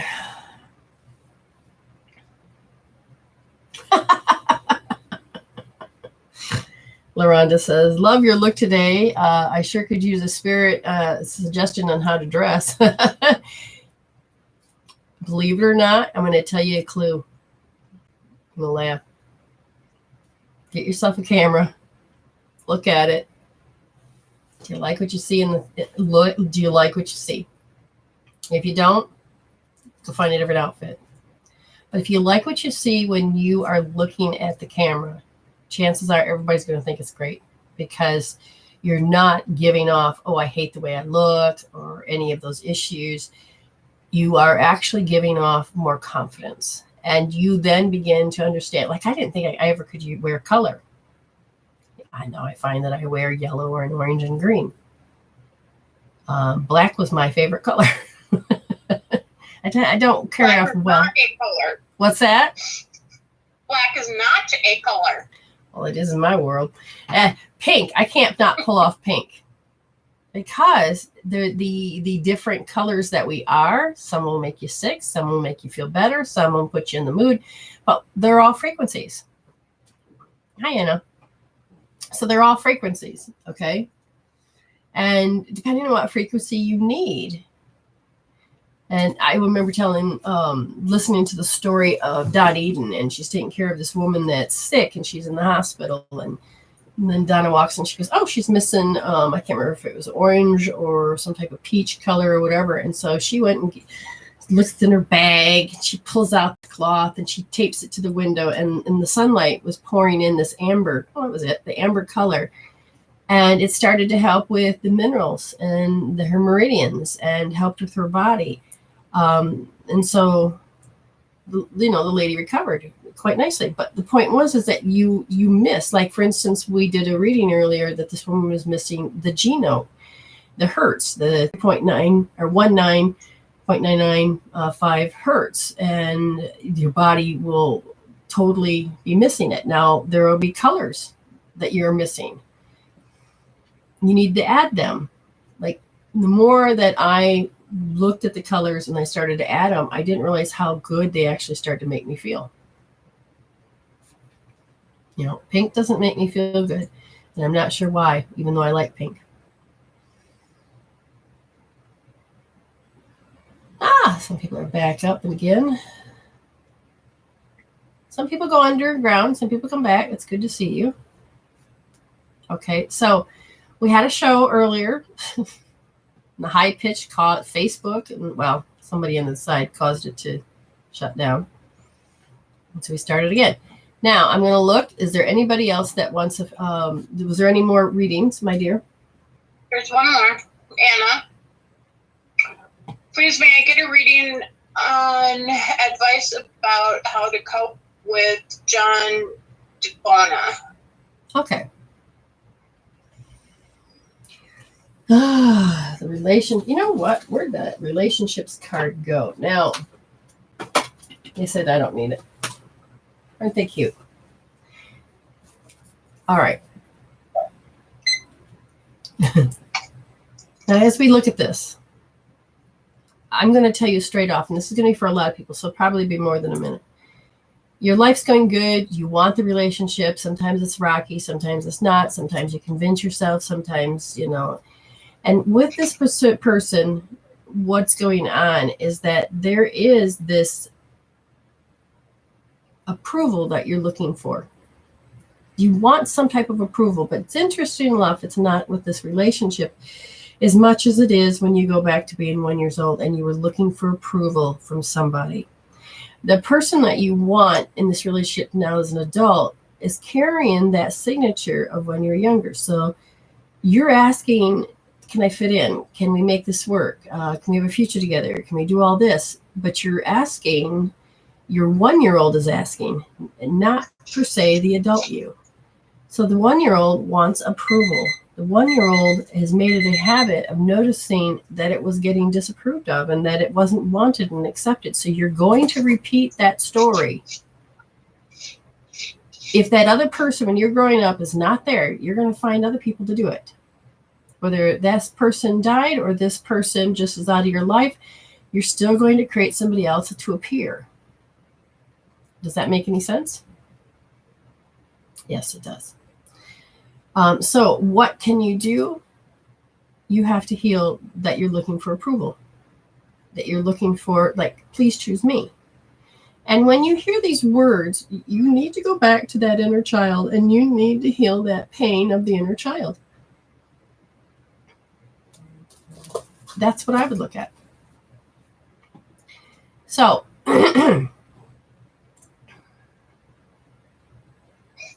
So somebody writes, okay,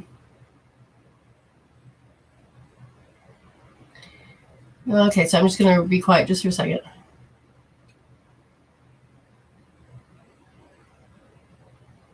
All right, so there was a question at play that did something bad happen and did somebody witness it? Was there a bystander? And you find this piece of information out and you're like, but I don't remember my past, or, you know, so I'm just going to look. Now, I'm not going to name names in this point that wants this reading. I think they know what they asked. And they're asking whether or not if this is a yes and no.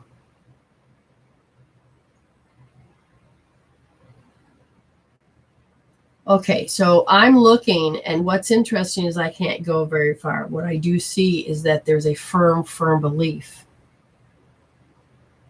that's making part of this reality to be so.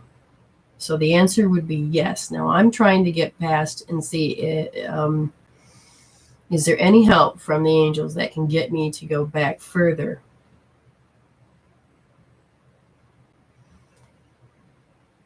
Something bad happened at 2 and at 13 and a half.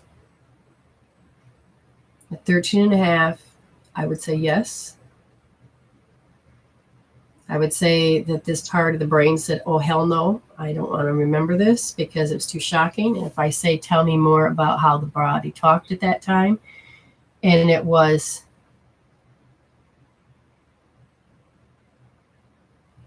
you could not stop the obsessing of what had occurred. So the thought process went into overdrive. You're trying to cope, handle, deal, and pacify, and you can't. It's like when the worst thing that happened to me was hearing my mother, she had cancer. It just freaking wouldn't stop. I mean, I couldn't get out of my head. And then finally I had to sit down with myself, and I felt like I suppressed it. Guess where? My lungs. When I was 7, oh, here we go again. When I was 7, I was molested. I could not get over the pictures, the feeling, the thoughts, the sensory engagement. And I remember being the little girl and threw it out the window. And I didn't tell my family. I threw it out the window and I stopped obsessing. So we do find ways to forget it, to pacify it. And some kids go into drugs, alcohol, or to the extremes because we go to fight, flight, freeze, or fornicate. There's different ways. But when I got older, I had to face it. And I'd already gone through a lot of healing, which is good. But it smacked me right back in the face because I had drove by that. We find different ways, and sometimes our subconscious mind, because you can't cope with it, will shut it down until you're ready, or just shut it down permanently. But it does affect the health. Okay. I can't remember if I set the timer or not, but I'm assuming that's a minute. But the answer is yes, I think you shut it down. I believe you weren't ready because the obsessing of the high beta of the mind. And in order for your body to heal, your body says it's jammed into the 5th chakra and the 1st. How do you survive within the family? And how do you have a voice? And voice something you don't quite know, quite understand, quite believe. Give yourself time. Thank you, universe, for showing me with grace and ease. And if I am to heal this, thank you very much for showing me the healing tools. And if your body remembers and you don't, you're asked to look at it. And they said that notice that the main thing is that if there's a particular pattern that's repeating, like people invading your space, you're like, what the fuck? Get out of my space. You won't know why it bothers you, but it's linked to what you asked. Heal how it bothers you that they invaded your space. EFT it, set up an appointment, however it is. You can hope therapy will bring that down, and you'll have to break it down by window frames from what I can see. These are the screenshots, you know, like when you put a movie together, they're individual, the cells. I hope that makes sense. Anya said, this is the cycle I seem to be repeating too. Wow, didn't know that. Oh, okay, she says, thank you. It is a lesson to learn, and usually, like if somebody told you in the beginning, you'd be like, what are you talking about? And it won't be till later on that you'll hear it a bunch of times, and you're like, oh, man. But yes, if you're beginning to wake up to it, that's a good sign, Anya. That means that you could just use tools to help take and shove you over the edge so that you don't have to keep repeating it. You can put a stop to it. Hopefully that makes sense. Now, I think I just saw someone that paid, but it's not coming through. So I'm going to have to zip over and check it this way. We're going to find out. Not doing too bad in here. I'd tell you the temp, but my phone's being used because I'm talking to Amy. I know it was over 40. Vintage babe. You want to know the temp there? Hang on a second. See, she can check my temp. What's my temperature? No. But yeah, vintage babe, what did you want me to talk about? It is 84 degrees Fahrenheit. Only 84? Mm-hmm. That must be only like 30 something then. Oh, well, it's not even noon here. So wait, if 2 o'clock is going to be unbelievably hot. You froze. How did you freeze? Me? Because I'm off of the Zoom screen. Oh, now that explains it. I thought you were sticking your nose up at me. It's 34. Yeah, 34. It's supposed to get up like 42 today, maybe higher. Yeah. Hey, Patricia. And in Fahrenheit, that would be like 105. Yeah. Yeah, I better be sucking down my water. I can hear my husband now. Water. Did you drink your water? And I'll say, honey, yes, I have. Keep drinking your water.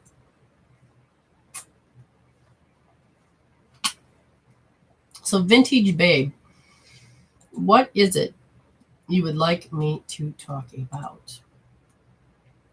And for those of you, the Empower to Be You tribe, this is a group that is about keeping up with different things, like when I come live, and you may not see it on my fan page, but you may see this.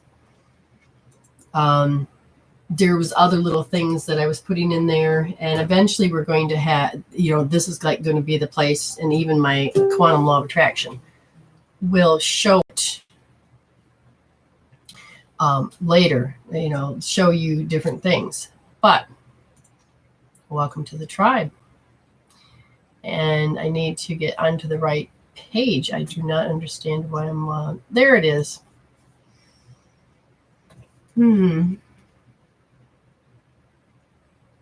Who's the vintage babe again? Why don't oh, there you are. Yeah, I know. I don't understand why I freaking do that every time. General is fine. Oh, you know what? It didn't come through, so I will see if it came through yet. Normally, yeah, you normally do send the message with the payment. I'll have to go through this way and see. Here we go. Yes.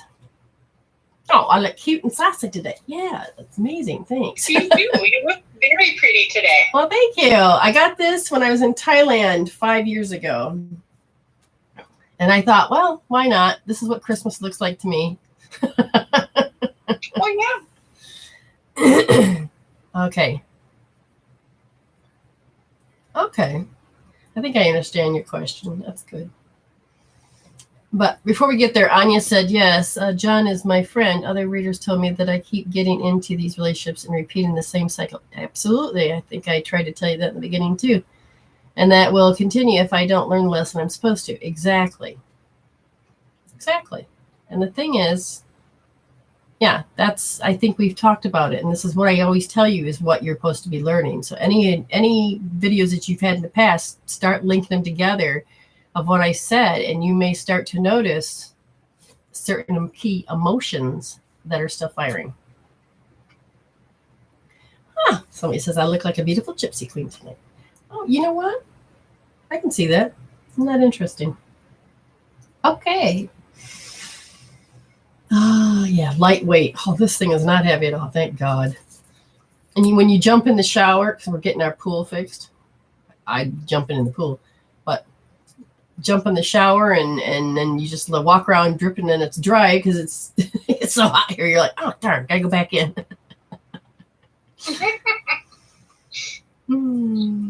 If you don't have PayPal, how could I pay? Oh, see, that's the hardest part because guess what? I'm in Australia. If you were in Australia, I would tell you. PayPal to pay with PayPal, though. I'm sorry, what? You don't have to have PayPal to pay with PayPal. Okay. You don't have to have a PayPal account. Oh, okay. Because see over here, I every now and then, I swear to God, people have to sign up just so they can pay. If you pay by from your bank to PayPal, it becomes e-check, and then I can't do anything until it clears, which means it would have to be after I do another visit down the road. Maybe through credit card to PayPal, and that would be direct. If you were in Australia, I would give you my direct details to go into the bank. Yeah, see, I don't know any other way, really. No. Unless we figure out, you figure out how to receive certain things there, and then it gets transferred here. I just have to trust you. Okay, anyways.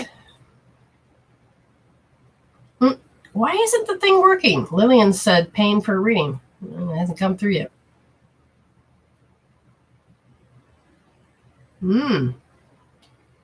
Interesting. Okay. Oh, you're in Australia. Awesome. Okay, so if we are friends, then it can be doable. I'm not sure how else to get it to you.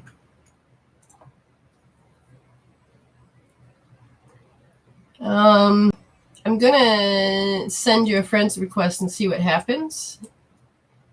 And if that's you, then I'll send you the details. And we will see. And then we'll jump over to Tammy. Do you know what, Tammy? It's funny. Oh, that is good. She says, I go and say the videos and go back to listen and learn more. You could take, and what I end up doing is that, like, when I give myself readings, I'll go through and I will highlight the very specific emotions or the particular patterns, and then I will ask Spirit, what point do I hold? Am I supposed to just EFT it out? Am I supposed to call my energy back? Am I supposed to pull something out? Because it will tell you a story. So good job, Tam.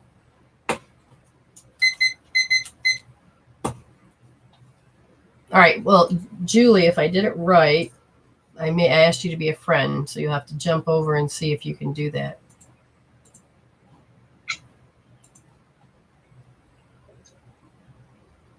Yeah, looks like your picture.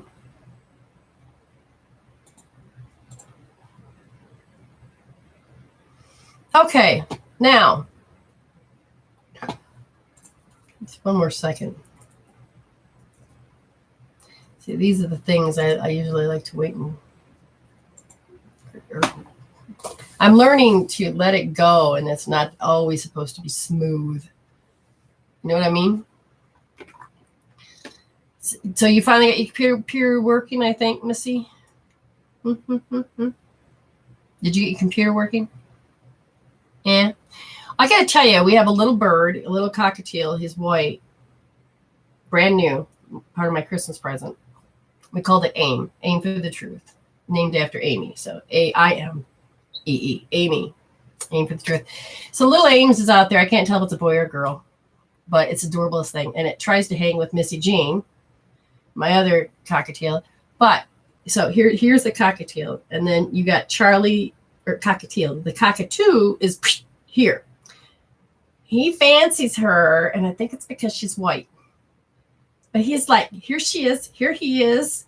And he's like, everywhere she goes, he goes. And then if she goes in a tiny spot, he tries to sit there too. And I'm like, oh my God, Charlie. I said, are you fancying her? And he'd go, hello. And I'm like, Charlie, you can't fit in that spot she's in. But then she doesn't seem to mind, because every time you go out there, you'll see two white birds, and it looks so odd. I swear to God, it looks so odd, but it is very adorable. Just because Charlie's so big. Okay. So just let me just take care of this real quick.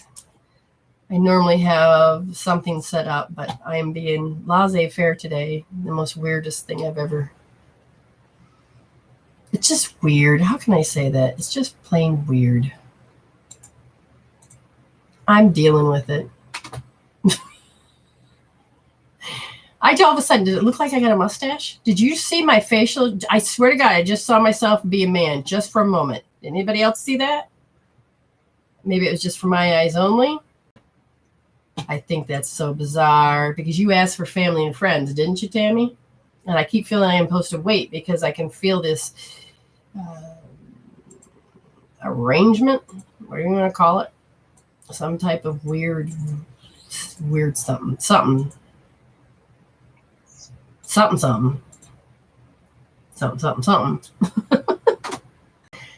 Okay, and I even feel drugged. So I don't know if somebody is from the other side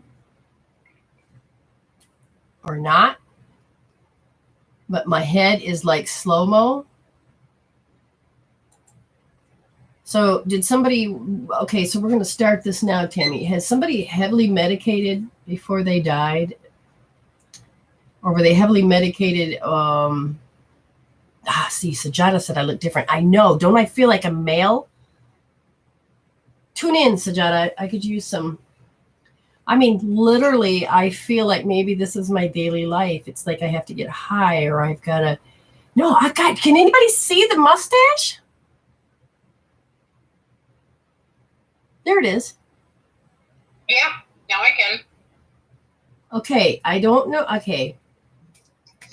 Oh, I am not feeling. Okay, we're not a soul possession, physical possession, a very strong draw line.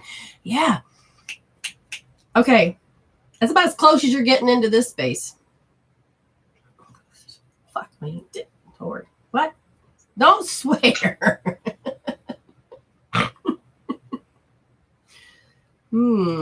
Oh, yeah, the energy has completely changed. I can feel this.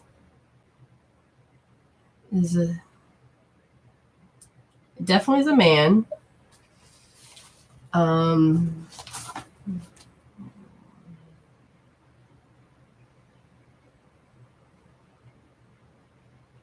Seriously? You have negative energy around your space, and he decided he wanted to come over and visit me. So now I've got the question of Amy, pull up that sigil I drew and aim it towards Tammy's way, and use the Baba wand. Okay. Stubborn man. Yeah. I'm just changing my frequency, people, just to let you know I needed to see that. Remember, it's all about mirrors and things. Okay, aim it a little higher towards their sixth. There we go. In the sixth chakra is your aim. There you go. So you're getting a dual healing, Tammy, just to let you know. This is why everything was strange, because they were trying to get me to see what, I guess what they were seeing.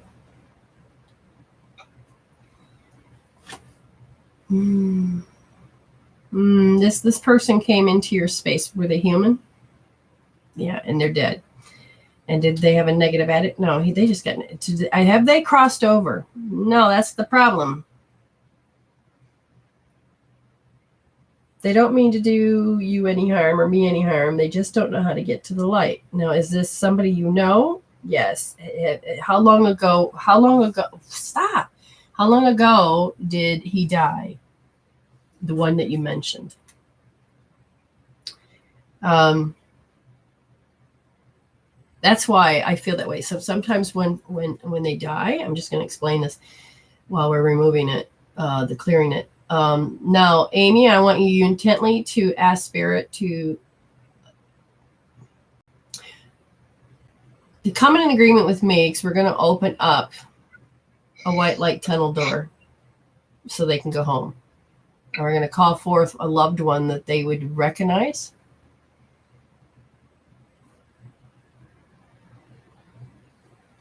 Okay, because oh, my nauseation, my brain. So when they die, depending on how they died, if they've died a certain way, then they're staying stuck in that frequency and that vibration. Oh, Sajada, did you just pull up a carpet?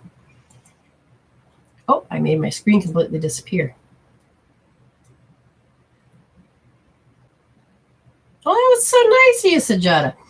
Yep, there we go. We're cleaning it off. Oh, he was the one that left the iguana on me. No, then there's something else there. Something else. He's telling, oh, let's take that off. All right, fine. What's happening? It's,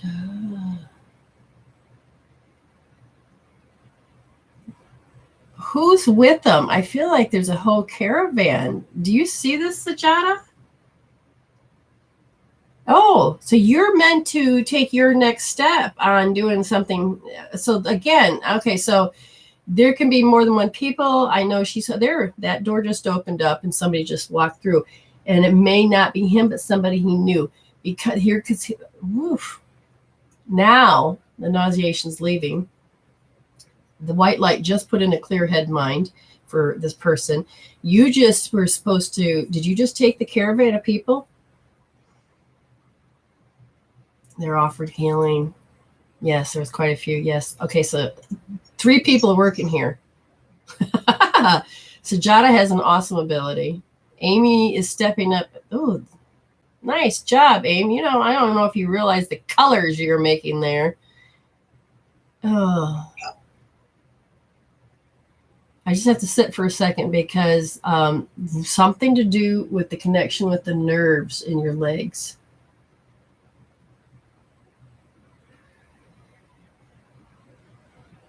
Yeah, and if we look at this person, this negativity, this group, you called it in. Thank you very much. We got it. Okay, so he was just to show us. We opened it up. Sajada did her thing. I'm not hanging up yet because I have got to finish this. We're going to look at what was called in, why it was caused to you, because you're creating a limitation at yourself, which what happens is when you have negative emotions or any of this stuff, and you fire and wire those thoughts or those feelings or whatever it is, or if you take drugs, you can open yourself up. What's happening is that she became a magnet. Okay. Yeah, the right knee. And what's happening is that what's the limitation? It's like you distrust yourself. You distrust to making the right destiny choice.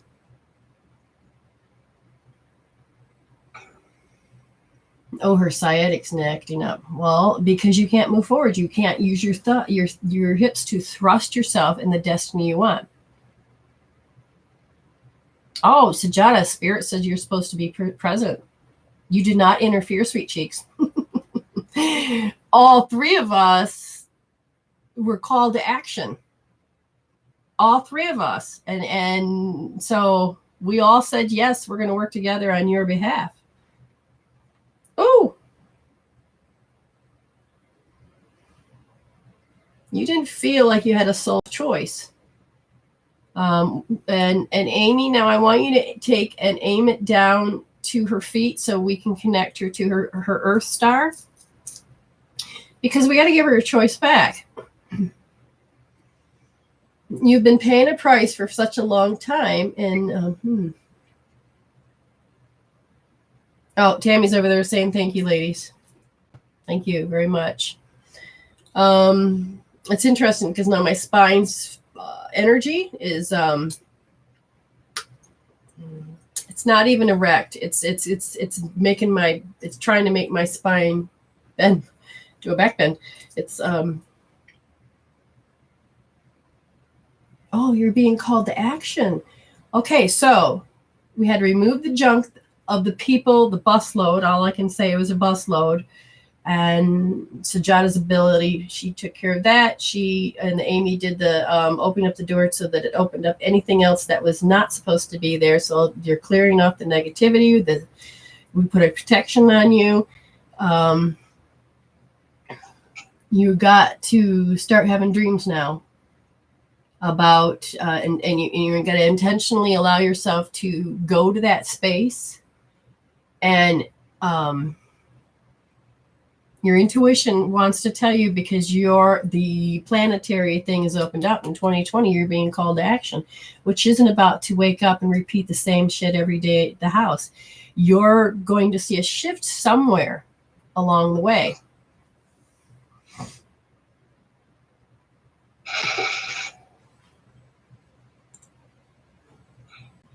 Oh, there we go.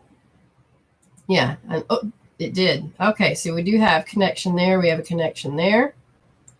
That's good.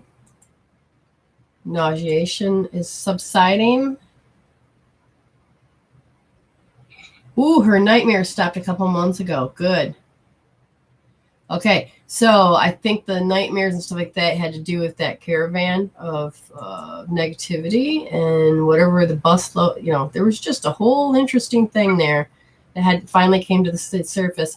Okay, Julie, there's no way for me to really do those credit details. I did send you the information of how to connect to my bank and through here, and because I'm not able to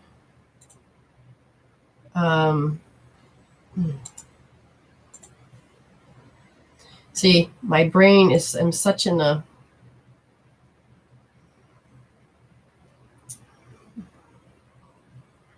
my stomach. Okay, there's the details again. So I put them in the right spot.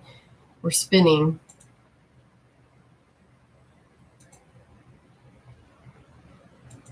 Oh, there, something just shifted. Okay, I feel good. Aim, you're still going? All right, I need to go back to Sajada. And how's it going there?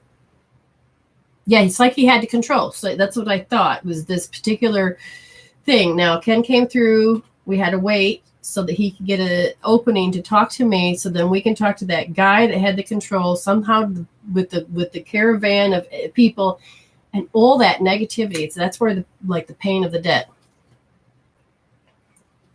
Oh, good. So she's got that. So this is oh, now my spine's better. I have the fluids going through. I got energy going down to my kneecap, which means that you can start having some of your destiny. That now your mind should be able to connect with your earth star, your soul, and your, is there soul in their body? Yes. Is there spirit in the body? All the connections?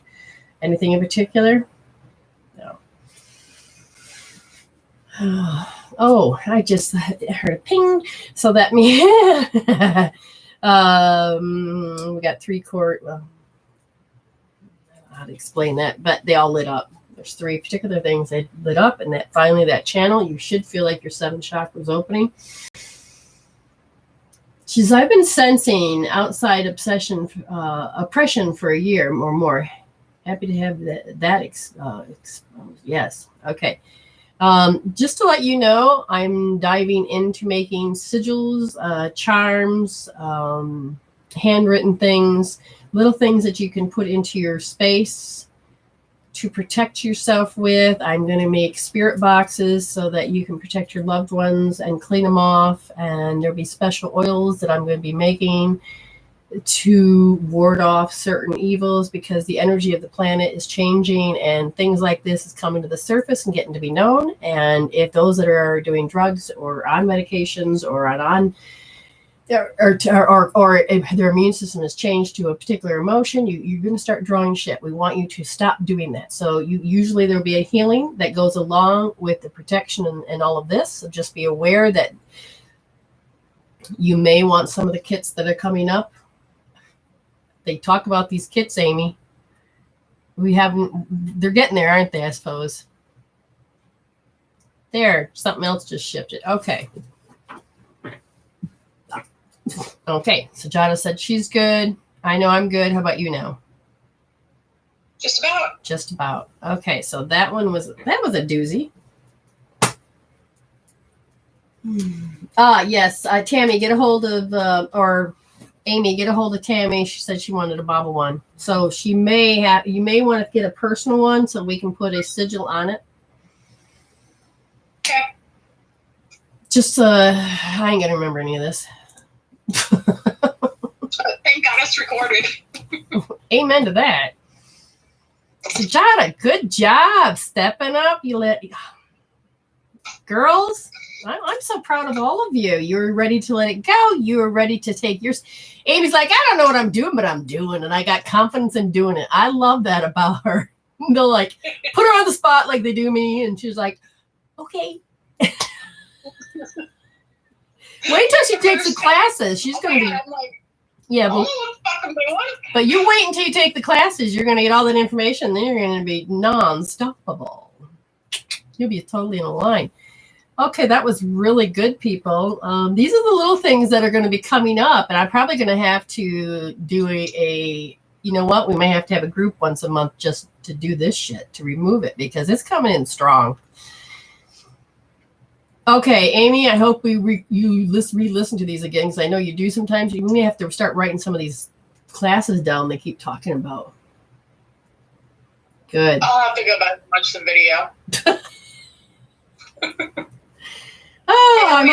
I'm almost pay enough attention. Yeah, I'm almost in my space, people. There's the next person, Lillian. Woo, doggies! I'll tell you.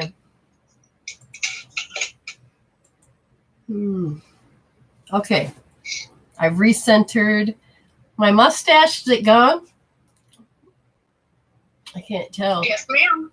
I can't tell. To me, it looks like it's there now, but then again, now it's my imagination. That's so freaking bizarre. I don't even have all my other lights on. That's probably why it's dark as a dark. Yeah, it's gone. Oh, thank God. I don't like when I take and look like another person. It's like, hello, who are you? Oh, I don't know if that makes it any better. Just makes me blind. Okay. Hey, yes. Tammy, are friends on Facebook? Who say what? Tammy? Oh, I just asked Tammy if we were friends on Facebook. Tammy, if you're not friends with Amy on Facebook, Amy Jensen Smalls, meet Tammy Stevens. Stevens meet, Oh, it's so funny because the error of the witch is finally arising, the knowledge that has been suppressed. And you're going to find that Swedenborgian information, all of the spiritual stuff that was suppressed and crushed and burned and destroyed, all the things that were there to help people to love and to respect and to receive was there in such a way that... Okay, so it's coming to the surface. Yeah, so she's got, okay, so I'm assuming that it is in the bank, and I'm going to trust you, Julie, because I don't really tell people to take a picture of it and then send me the picture so I can see it. But all of that stuff, now I have to explain to you that the planets and everything else, is 27,000 years or more, goes into a cycle. What happens, it goes through an hourglass to some degree. When we were doing involution, we just kept going closer and closer to the wall. And this is where you get the threat of impending doom. Things are going to die. But we have went and bounced back. But we have made it over the hurdle and decided that we're not destroying, we're going forward. And so consciousness, the level of consciousness is rising. We're finally getting enough of our souls to realize to take care of our own shit, so it shoves and heals us back closer to God, which means that now we're on our way to higher dimensions, which means we're going to have to train you how to have more of a 12th dimensional energy in the 5D world. What does this mean? Is that the planet now is like going through another hourglass. It's done with its 27,000 thing, and now it's coming. Now, so stuff that was repressed is coming up. So Victorian age, all of these particular things that had to do with energy of the feminine, the intuition, the abilities to communicate, that being a healer, all of these things that was suppressed is now coming awake. Now, as it's coming awake, you still have the transitioning of the old shit going. This is where the dark, and this is where the lies, because you're going to find that you had fallen for them. And then as you begin to wake up, if you are beginning to wake up, you're going to go, I'm not falling for that again. You're sitting there criticizing me as a woman. And before I would just go back in my place. Now it's like, I don't think so. I mean, the millennium kids and the kids after that have different energies that their souls vibrating at, which now it's like you are going to wake up. It's like you're allowing this shit. I wouldn't. They have this different kind of strength because we are ending of the planet. It doesn't mean anything more except for these souls have come in with a different level of consciousness, a different level of growth, because our soul has really gone into a new space. And because it has done this, you're going to find all of these good things that we were told they were evil, wrong, and bad. You're going to find out they were useful and they were helpful. And you mean we don't have, you can heal yourself and you can be happy again? And you know, it's because before, why are you doing positive thinking? How wrong is that? I mean, and that you're not using a drug. What's wrong with you? And certain religions were condemned. I mean, books were destroyed because the dark did not want it. I mean, things, all this beautiful information has disappeared. And then you're going to see different things on the planet. That's like, for instance, this is why people are going doom, doom, doom, you know, got melting of this and this and that. But it's realigning. And what it's doing is you're going to start seeing things that got buried and hidden and put under is now starting to, don't you eat in front of me, young lady. Anyways. Still you're eating. But anyways, it's coming to the surface. And then all the things, and some of us are going to go, oh, we're supposed to fear that. We're supposed to hate that. We're supposed to, wait, what the hell? That's an answer. That's this, that's that. So that's why when I tell people I'm coming from this direction, I'm coming from the future, because it's all of the knowledge from the past, things that we've already known and remember, but I'm coming from a different direction to show you that it's not, I don't want you to go back and say, oh, it's because of this tradition. It's evolved to something else. And if you see it from this side, then you can see how all of them are connected. And everybody that had to take pieces of information and hide it from the dark.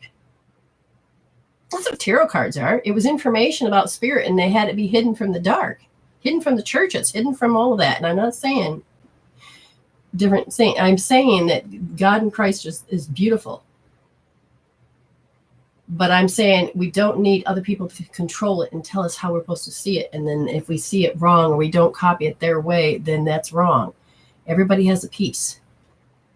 Everybody, the pieces are coming together. And you're going to start realizing that you're a spiritual being having a human experience. And that's what my job on this planet is to do, is to not only educate you, but also to help you remember and to jump into your gifts, you know, and integrate. You have to, it's integrating that to that new path and that new energy. They're already yours. Now, some people are preaching that you're supposed to fear this, fear this. I say, no, you need to get into your soul and understand why you chose to see it in fear. And you need to heal those beliefs that cause you to say you have to stay in that paradigm. I know you don't. I've been there. I've done a lot of it, and I'm still going there and doing a lot of it. And the more information that comes through, the more I'm going to deliver to you. Just saying. Now, Lillian. Sweetheart, where'd you go, babe? Hello, Leslie. Okay, so Lillian, wait, did she send me the information? No, she just said, okay. Oh, I can feel it. So Lillian has been on this trail with Shajata and me and Amy and all this that have been doing these healings. So once a month, well, I've only done 3, but I think the beginning of the new year, I'm supposed to be doing gateway meditations. I mean, not only that, there are meditations I've got to be doing just to open it up to help you stay on the path. It's not just particular things, but on your average day to day, because you need something. Oh, okay. So I'll have to look, Lillian. Oops. Why is nothing working?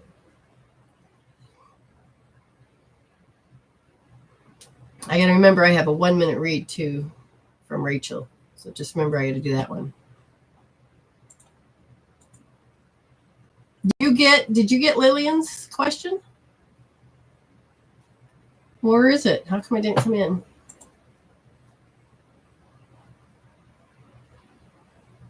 Well, Okay. Can you hear me? Yeah. Nom, nom, nom, Okay. nom. I'm sorry, I was hungry. Yeah, I know that feeling. After last week's meditation, a lot of magical moments. I want to know what's going on in my energy, because something I hear sounds really sensible to sound. Oh, she's got getting sensitive super to sound. sonic hearing. Excellent. Okay, so her sensory system is upgrading and her nervous system has to follow suit.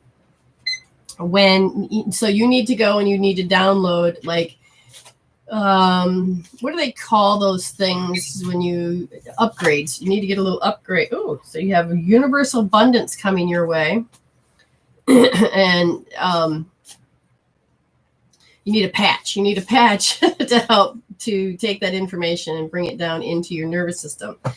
Your sensory system needs to become balanced. So you may have to, what would be the best thing for her sensory system? I guess for you would be to let your spleen know that it's okay and you don't have to be afraid. So you might want to rub your spleen source point and the spleen. So spleen 3 on your foot and the spleen 21 on your hip or your sides there. And the reason why is because you got to get this to be balanced. That point right there. We're talking about spleen 3. So that it looks like the spleen is like going, oh, but I'm having trouble adjusting. And any others? No. Oh, it's connected to what? Okay, so you have to wake up to something that you've been doing as far as reacting. You've been reacting about something. Reacting to what? I don't know. Is there something in particular she's reacting to? Person, place, thing, job. So not having a job the way you want it. So you're judging it. Are you judging it? Okay, so here's the thing. Is she in a path switch? Yeah. Okay, I'm just going to put it this way. When you're in a path switch, you have to create closure to specific things like a job, classes, groups, certain things that, are your familiarity of your comfort zone in your past, but may not necessarily be part of your future. And you're like, but I can't live without that. I can't imagine that. I no longer go down to Detroit, obviously. I no longer hang out with my friends at Perry in Perry to do the meditations, and I would have never thought that it would have left. You got to create certain closures so that you can take that energy and your focus. And I'm going to tell you, it can be quick. Because the stall for me was that I thought I had those in my life. I didn't know what a path switch was, and they were teaching me. And now that I'm better at it, I can do it faster. But it was, I need to close this. Now, I tried, and when Spirit told me, you need to not talk to this one friend again. And I'm like, okay, I won't go to their house. Oh, but I can talk to them online. So I joined a group online, and the next thing you know, this friend and the group of friends that I was seeing came to me personally and says to me, "You're way over our heads, and you don't fit in this group.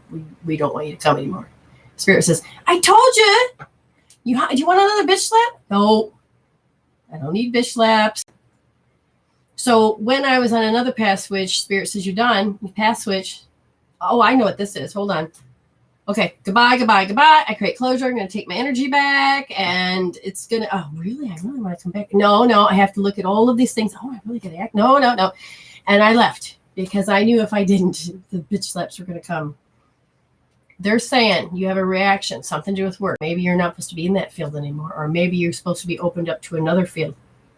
But you have to open for that universal abundance of intuition and knowledge to come in, because, sweetheart, I think you're made more than for what you think your job is. Like, I know Sajada has a new world coming to her, and it's just, you have to embrace it the best you can. But take in new information, Lillian. Allow yourself to know what direction. If all of a sudden you're called to read a book, go read it, because that might be another clue in there to where you need to go. So when you start listening to Spirit about where and how and where, everything will start synchronicity lining up, and you will get there. They said that you have to let the magic keep coming. And it's about taking action, certain actions. So how you would react, you got to change that. And things that you thought, maybe you need to learn. So you ask Spirit, what action should I take today? And it may be just to write down a list. It may be to witness something. But you're meant to take, and because it's what's beautiful about this is that when you're on your path switch and you're on the path that you're meant to be on, I always see this great big ball of beautiful iridescent mylar looking gold ball, and you're in it.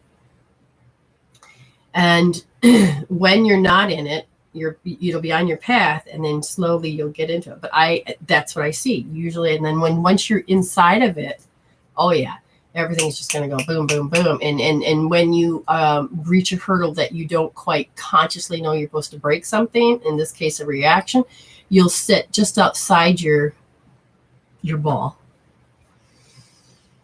And they're saying that your ball is lit up, you're on the path, and they're trying to get your other part of your path switched. So you're just in the beginning of it, and they're trying to curve it. And as long as you can begin to grow, you're going to curve right into it. So it's not that you're offline as much as, if I were to look, your big ball has made a duplicate looking white one, and you're standing in it over here. But it's about your choices, because you intentionally chose to live, growing and moving, that you got a white one, and it's slowly guiding you to get around that curve on that path to get to where you are. So what do you need to close? What kind of reaction do you need to stop? And what do you need to trust to bring in? And what could you need to ask? What do I need to learn today? Always with grace and ease. I can't figure out what to let go. Please show with grace and ease. And intentionally keep living. And what will happen is you'll grow. It's one of those unique things, wonderful things. I highly recommend it, and I regret nothing. It's beautiful. Okay, does this make sense to everybody? I'm going to double check, and we have Julie, because she said she paid, and I'm trusting that. So while I'm waiting for Julie, you're going to tell me what you want me to look at. Wait, okay, I just no, okay. Detail. Okay, so we'll wait for her to we'll wait for her to come through, and then I will take this 1 minute. Amy, did you send this 1 minute? Yes. Okay. It's not a 1 minute, it's just a response to the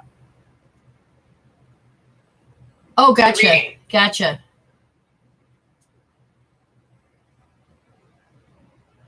Oh, I don't know if it was 3. I think that first one was 2.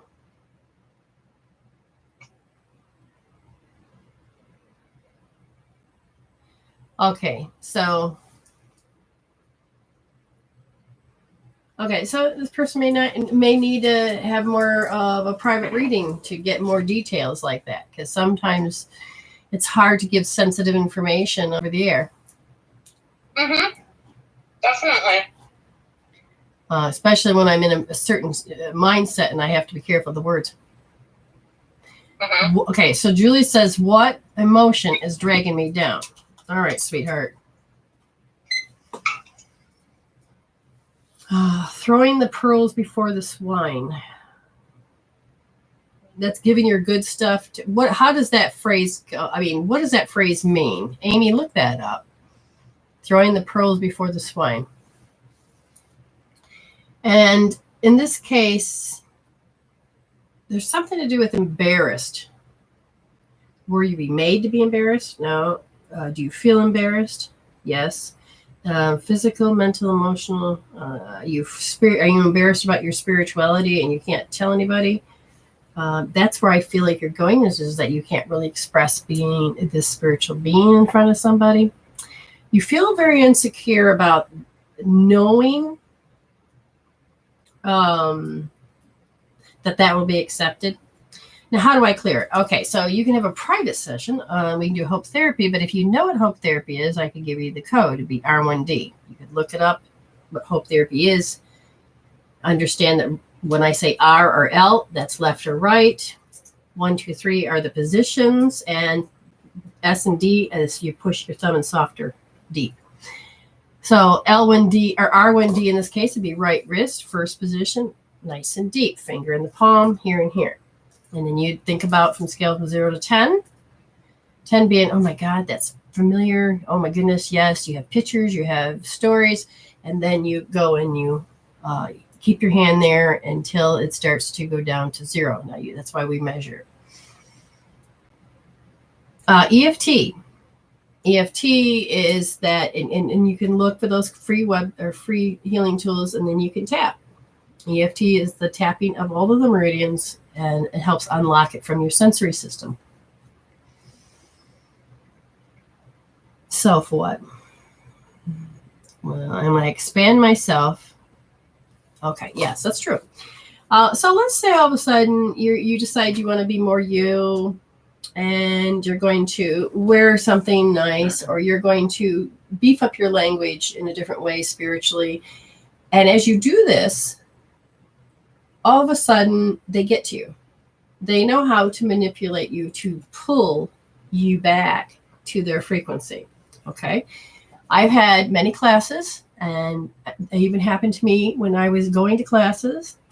And people, you go into your space, you're out of your matrix, you're growing. This is part of being out of your matrix, and then you're growing. You will leave here, go back to your world of life, and all of a sudden get sucked back into, oh, you're supposed to be crabby pants, or you're supposed to be a round person that don't love you, or you're supposed to have this rotten job, and so you can't really incorporate who you really are into that world. And I'm telling you, if you begin to take a hold of life and look at those emotions and you tap out those emotions, you can change the way that you see things. Okay, you can change the way that you view things, especially those thought patterns. It's important that you take a hold of this.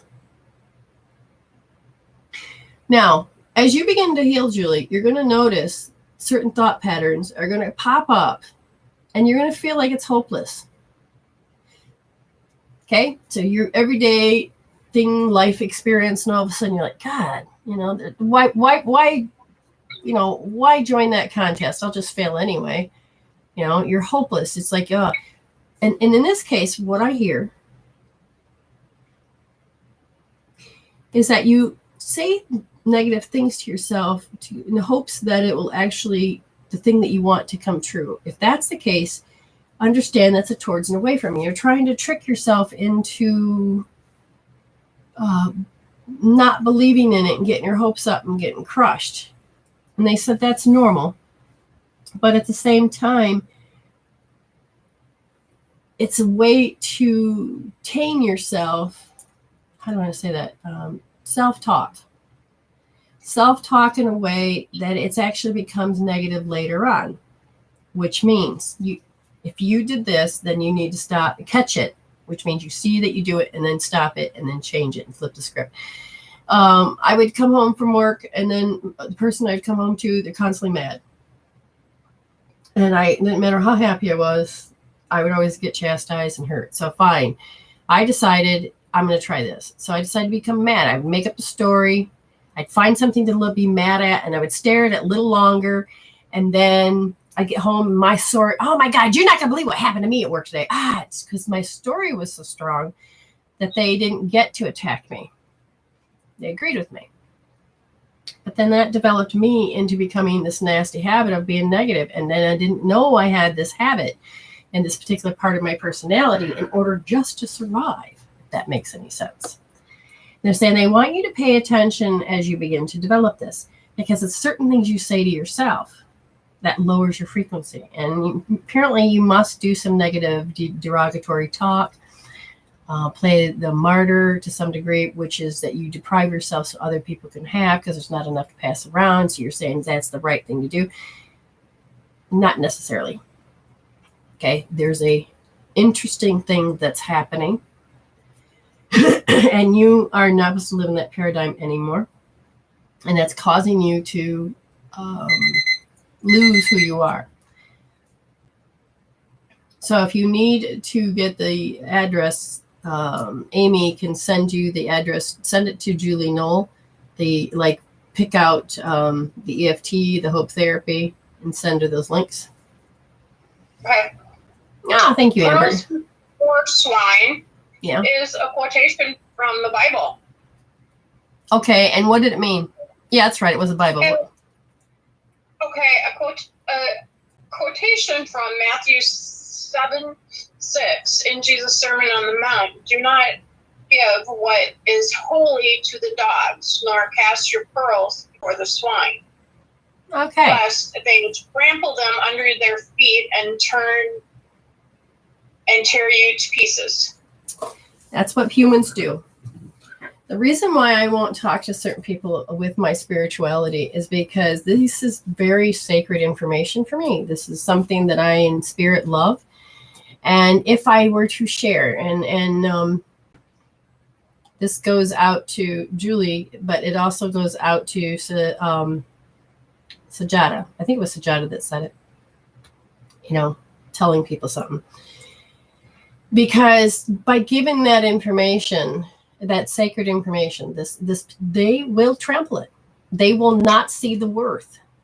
And you do. And you can be the one that gets hurt. So you have to hook your bus up to the right people. You have to connect yourself to the right people.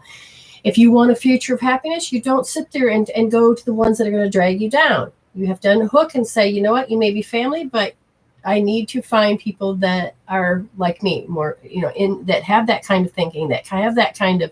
So if you want to be successful, you don't go to somebody that isn't successful. You need to find someone that has that successful thinking, because there's a whole set of different types of steps and rules and things like this that happens. So,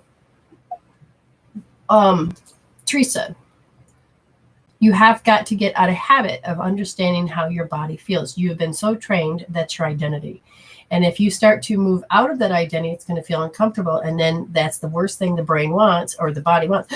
You can't do that. That's the unknown. And then it actually goes back. And the body will say, no, we got to go back to what we know. And then you go back to that feeling. In order to really shift yourself, you have to understand you need to go to the unknown. And even though that feels uncomfortable, you tap out the uncomfortability. You go to the next step, and you realize that this is where I've been hiding myself. I'm hiding myself in the dark. You can tap that out. Say, I don't like this feeling. I don't want to, and you got to unhook it. And sometimes if you get joy out of it, you got to unhook that joy that you defined in the negative space that you kept yourself safe.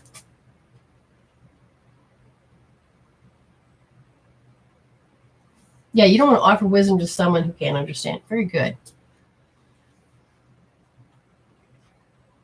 I cannot remember what we said for Teresa P. Did we do a particular thing? I can't remember now. but anyways, there's a part of you, that's why you witness, that's why you start to pull yourself out. And when you start, your body starts to go back, you manipulate it more.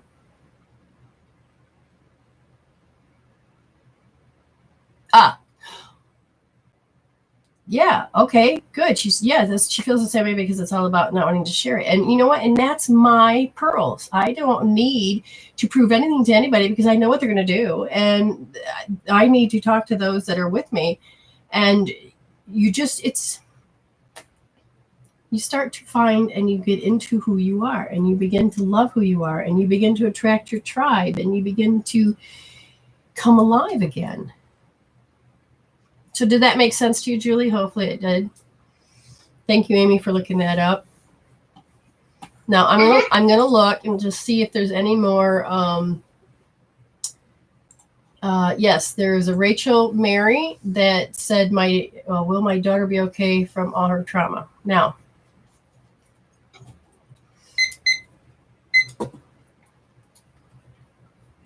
well, okay, so her soul had this trauma because she needed to be sculpted to experience, to feel, and to go through a particular thing so that she can let go. When we have bad experiences, it is to let go of that belief or to develop or to experience certain things. When you have them young enough, it is meant to shove you in the direction so that your soul can say, I want you to grow from this. But sometimes we don't go backwards. In this case, will my daughter be okay from all this trauma? Now, they said yes. A lot of time healing, because if you don't really use tools, then time healing is what's going to come into place. You're going to see a different structure and maybe the way she talks, the way she acts, and the way she's being. She may put up, walls. She'll probably put up a couple heart walls, I'm thinking, from what I can feel. But it's going to develop her the way that she wants. But at the same time, you can give her healing tools to change that. Oh. Okay, so Stargazer asked, my cousin died today as he joined up with the rest of the family. All right. Now timestamp that one, will you?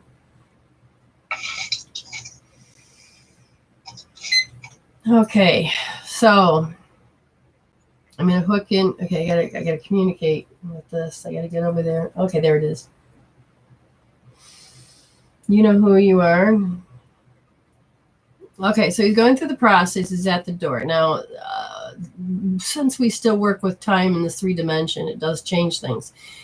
People are standing at the door, and Mom is one from what I can see. There's a grandma. There's a bunch of people standing there, and he has a smile on his face, which means he knows of the light. He knows what it is. It's not about that he's going to be earthbound. He's joking. He says, like, I'm at the airport and I'm getting clearance. I have to go through all of my baggage. I've got to do all of this. So yes, I'm going to say yes, because it's getting there. It's the process. Okay, so I have no more on my end. Do you? I don't think so. You guys have been wonderful. You've been great. And thank you for letting me know about the pitching, high pitch sound, and that we could get on and, do this again. I don't know if I'm going to be doing any more until after the new year, but at the same time, I can also see me coming on spontaneously on different groups and different pages. That's why I said, if you really want to know what I'm up to, become friends with me and Empower to Be You tribe, because so if I'm on my other page, you'll get to see it. And wherever I'm at, whatever I'm choosing to do. So it'll be Empower to Be You tribe. So I look forward to, I was thinking maybe I should just open it up so it's not to be asked, just open it up and let people join. Because I wanted it to be private, but at this point, Spirit says, no, this is what it's meant to be. And then I feel, now, don't be posting any live videos of other psychics. I feel like I'm supposed to be creating this particular class, keep a note on this, a particular class where the group page is to help teach those that are new to go through the training, and then you come out as readers, healers, whatever, and you'll be doing it on that page. And then we build up from there to bring more people in so that you can, so we can support. We can support and we can find out where the troubleshooting is and how to help you become a better healer, reader. Those like Sajada, I know that she's supposed to take it the next step further, and I'm supposed to help her in some form. I'm not sure exactly how, but I can see it. I mean, she was already had been initiated today of, hey, jump on board. And, you know, time to let our gifts shine.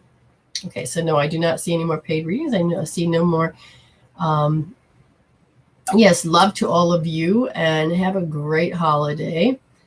Keep looking forward to wherever it is. I may pop on and say, hey, I'm doing classes, you know. And some of them may start out real cheap just so that you can get an idea of it. And then don't be surprised if it goes into a group form where it may cost more, but it'd be actually less because you're whatever kind of deal. I have no idea. Sajada, you did great. You're going to learn a shit ton. You're going to learn a shit ton. Amy, you did great. You all did such a marvelous job. I'm so proud of you.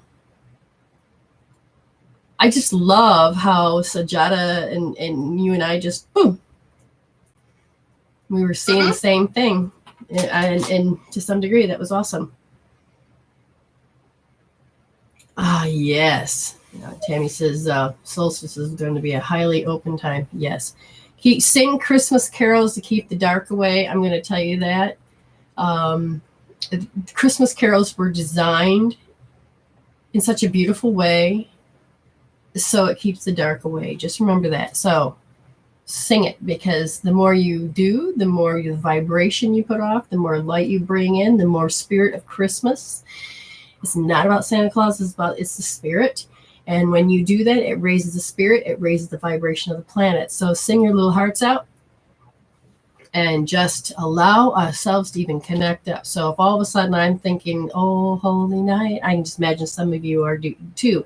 And then I'm going to be up on the grid connecting with everybody else so we can really raise the planet together. So even in those silly songs, you know, Grandma got run over by a reindeer. We're raising the energy of the planet. Trust me. May not think so, but we are. Yes. So Merry Christmas, Happy Holidays, and all of that. I love all of you. You get connected to your source, whatever you call it, because you're beautiful. And you're getting stronger. And I'm so proud of you for this. I really am. We are doing it. Okay. So, do you want to know? I wanted to say goodbye. You know what it said? Hasta la vista, baby. And I'm like, why is Arnie here? Wait, what? Resolve to evolve. Heal instead of deal. And you know, you can heal this. Okay? Why? Because Medicine Woman B is for me. I would say for you, but in this case, that's how it goes. All right. Stay blessed. Stay blessed. YouTubers, you stay blessed too.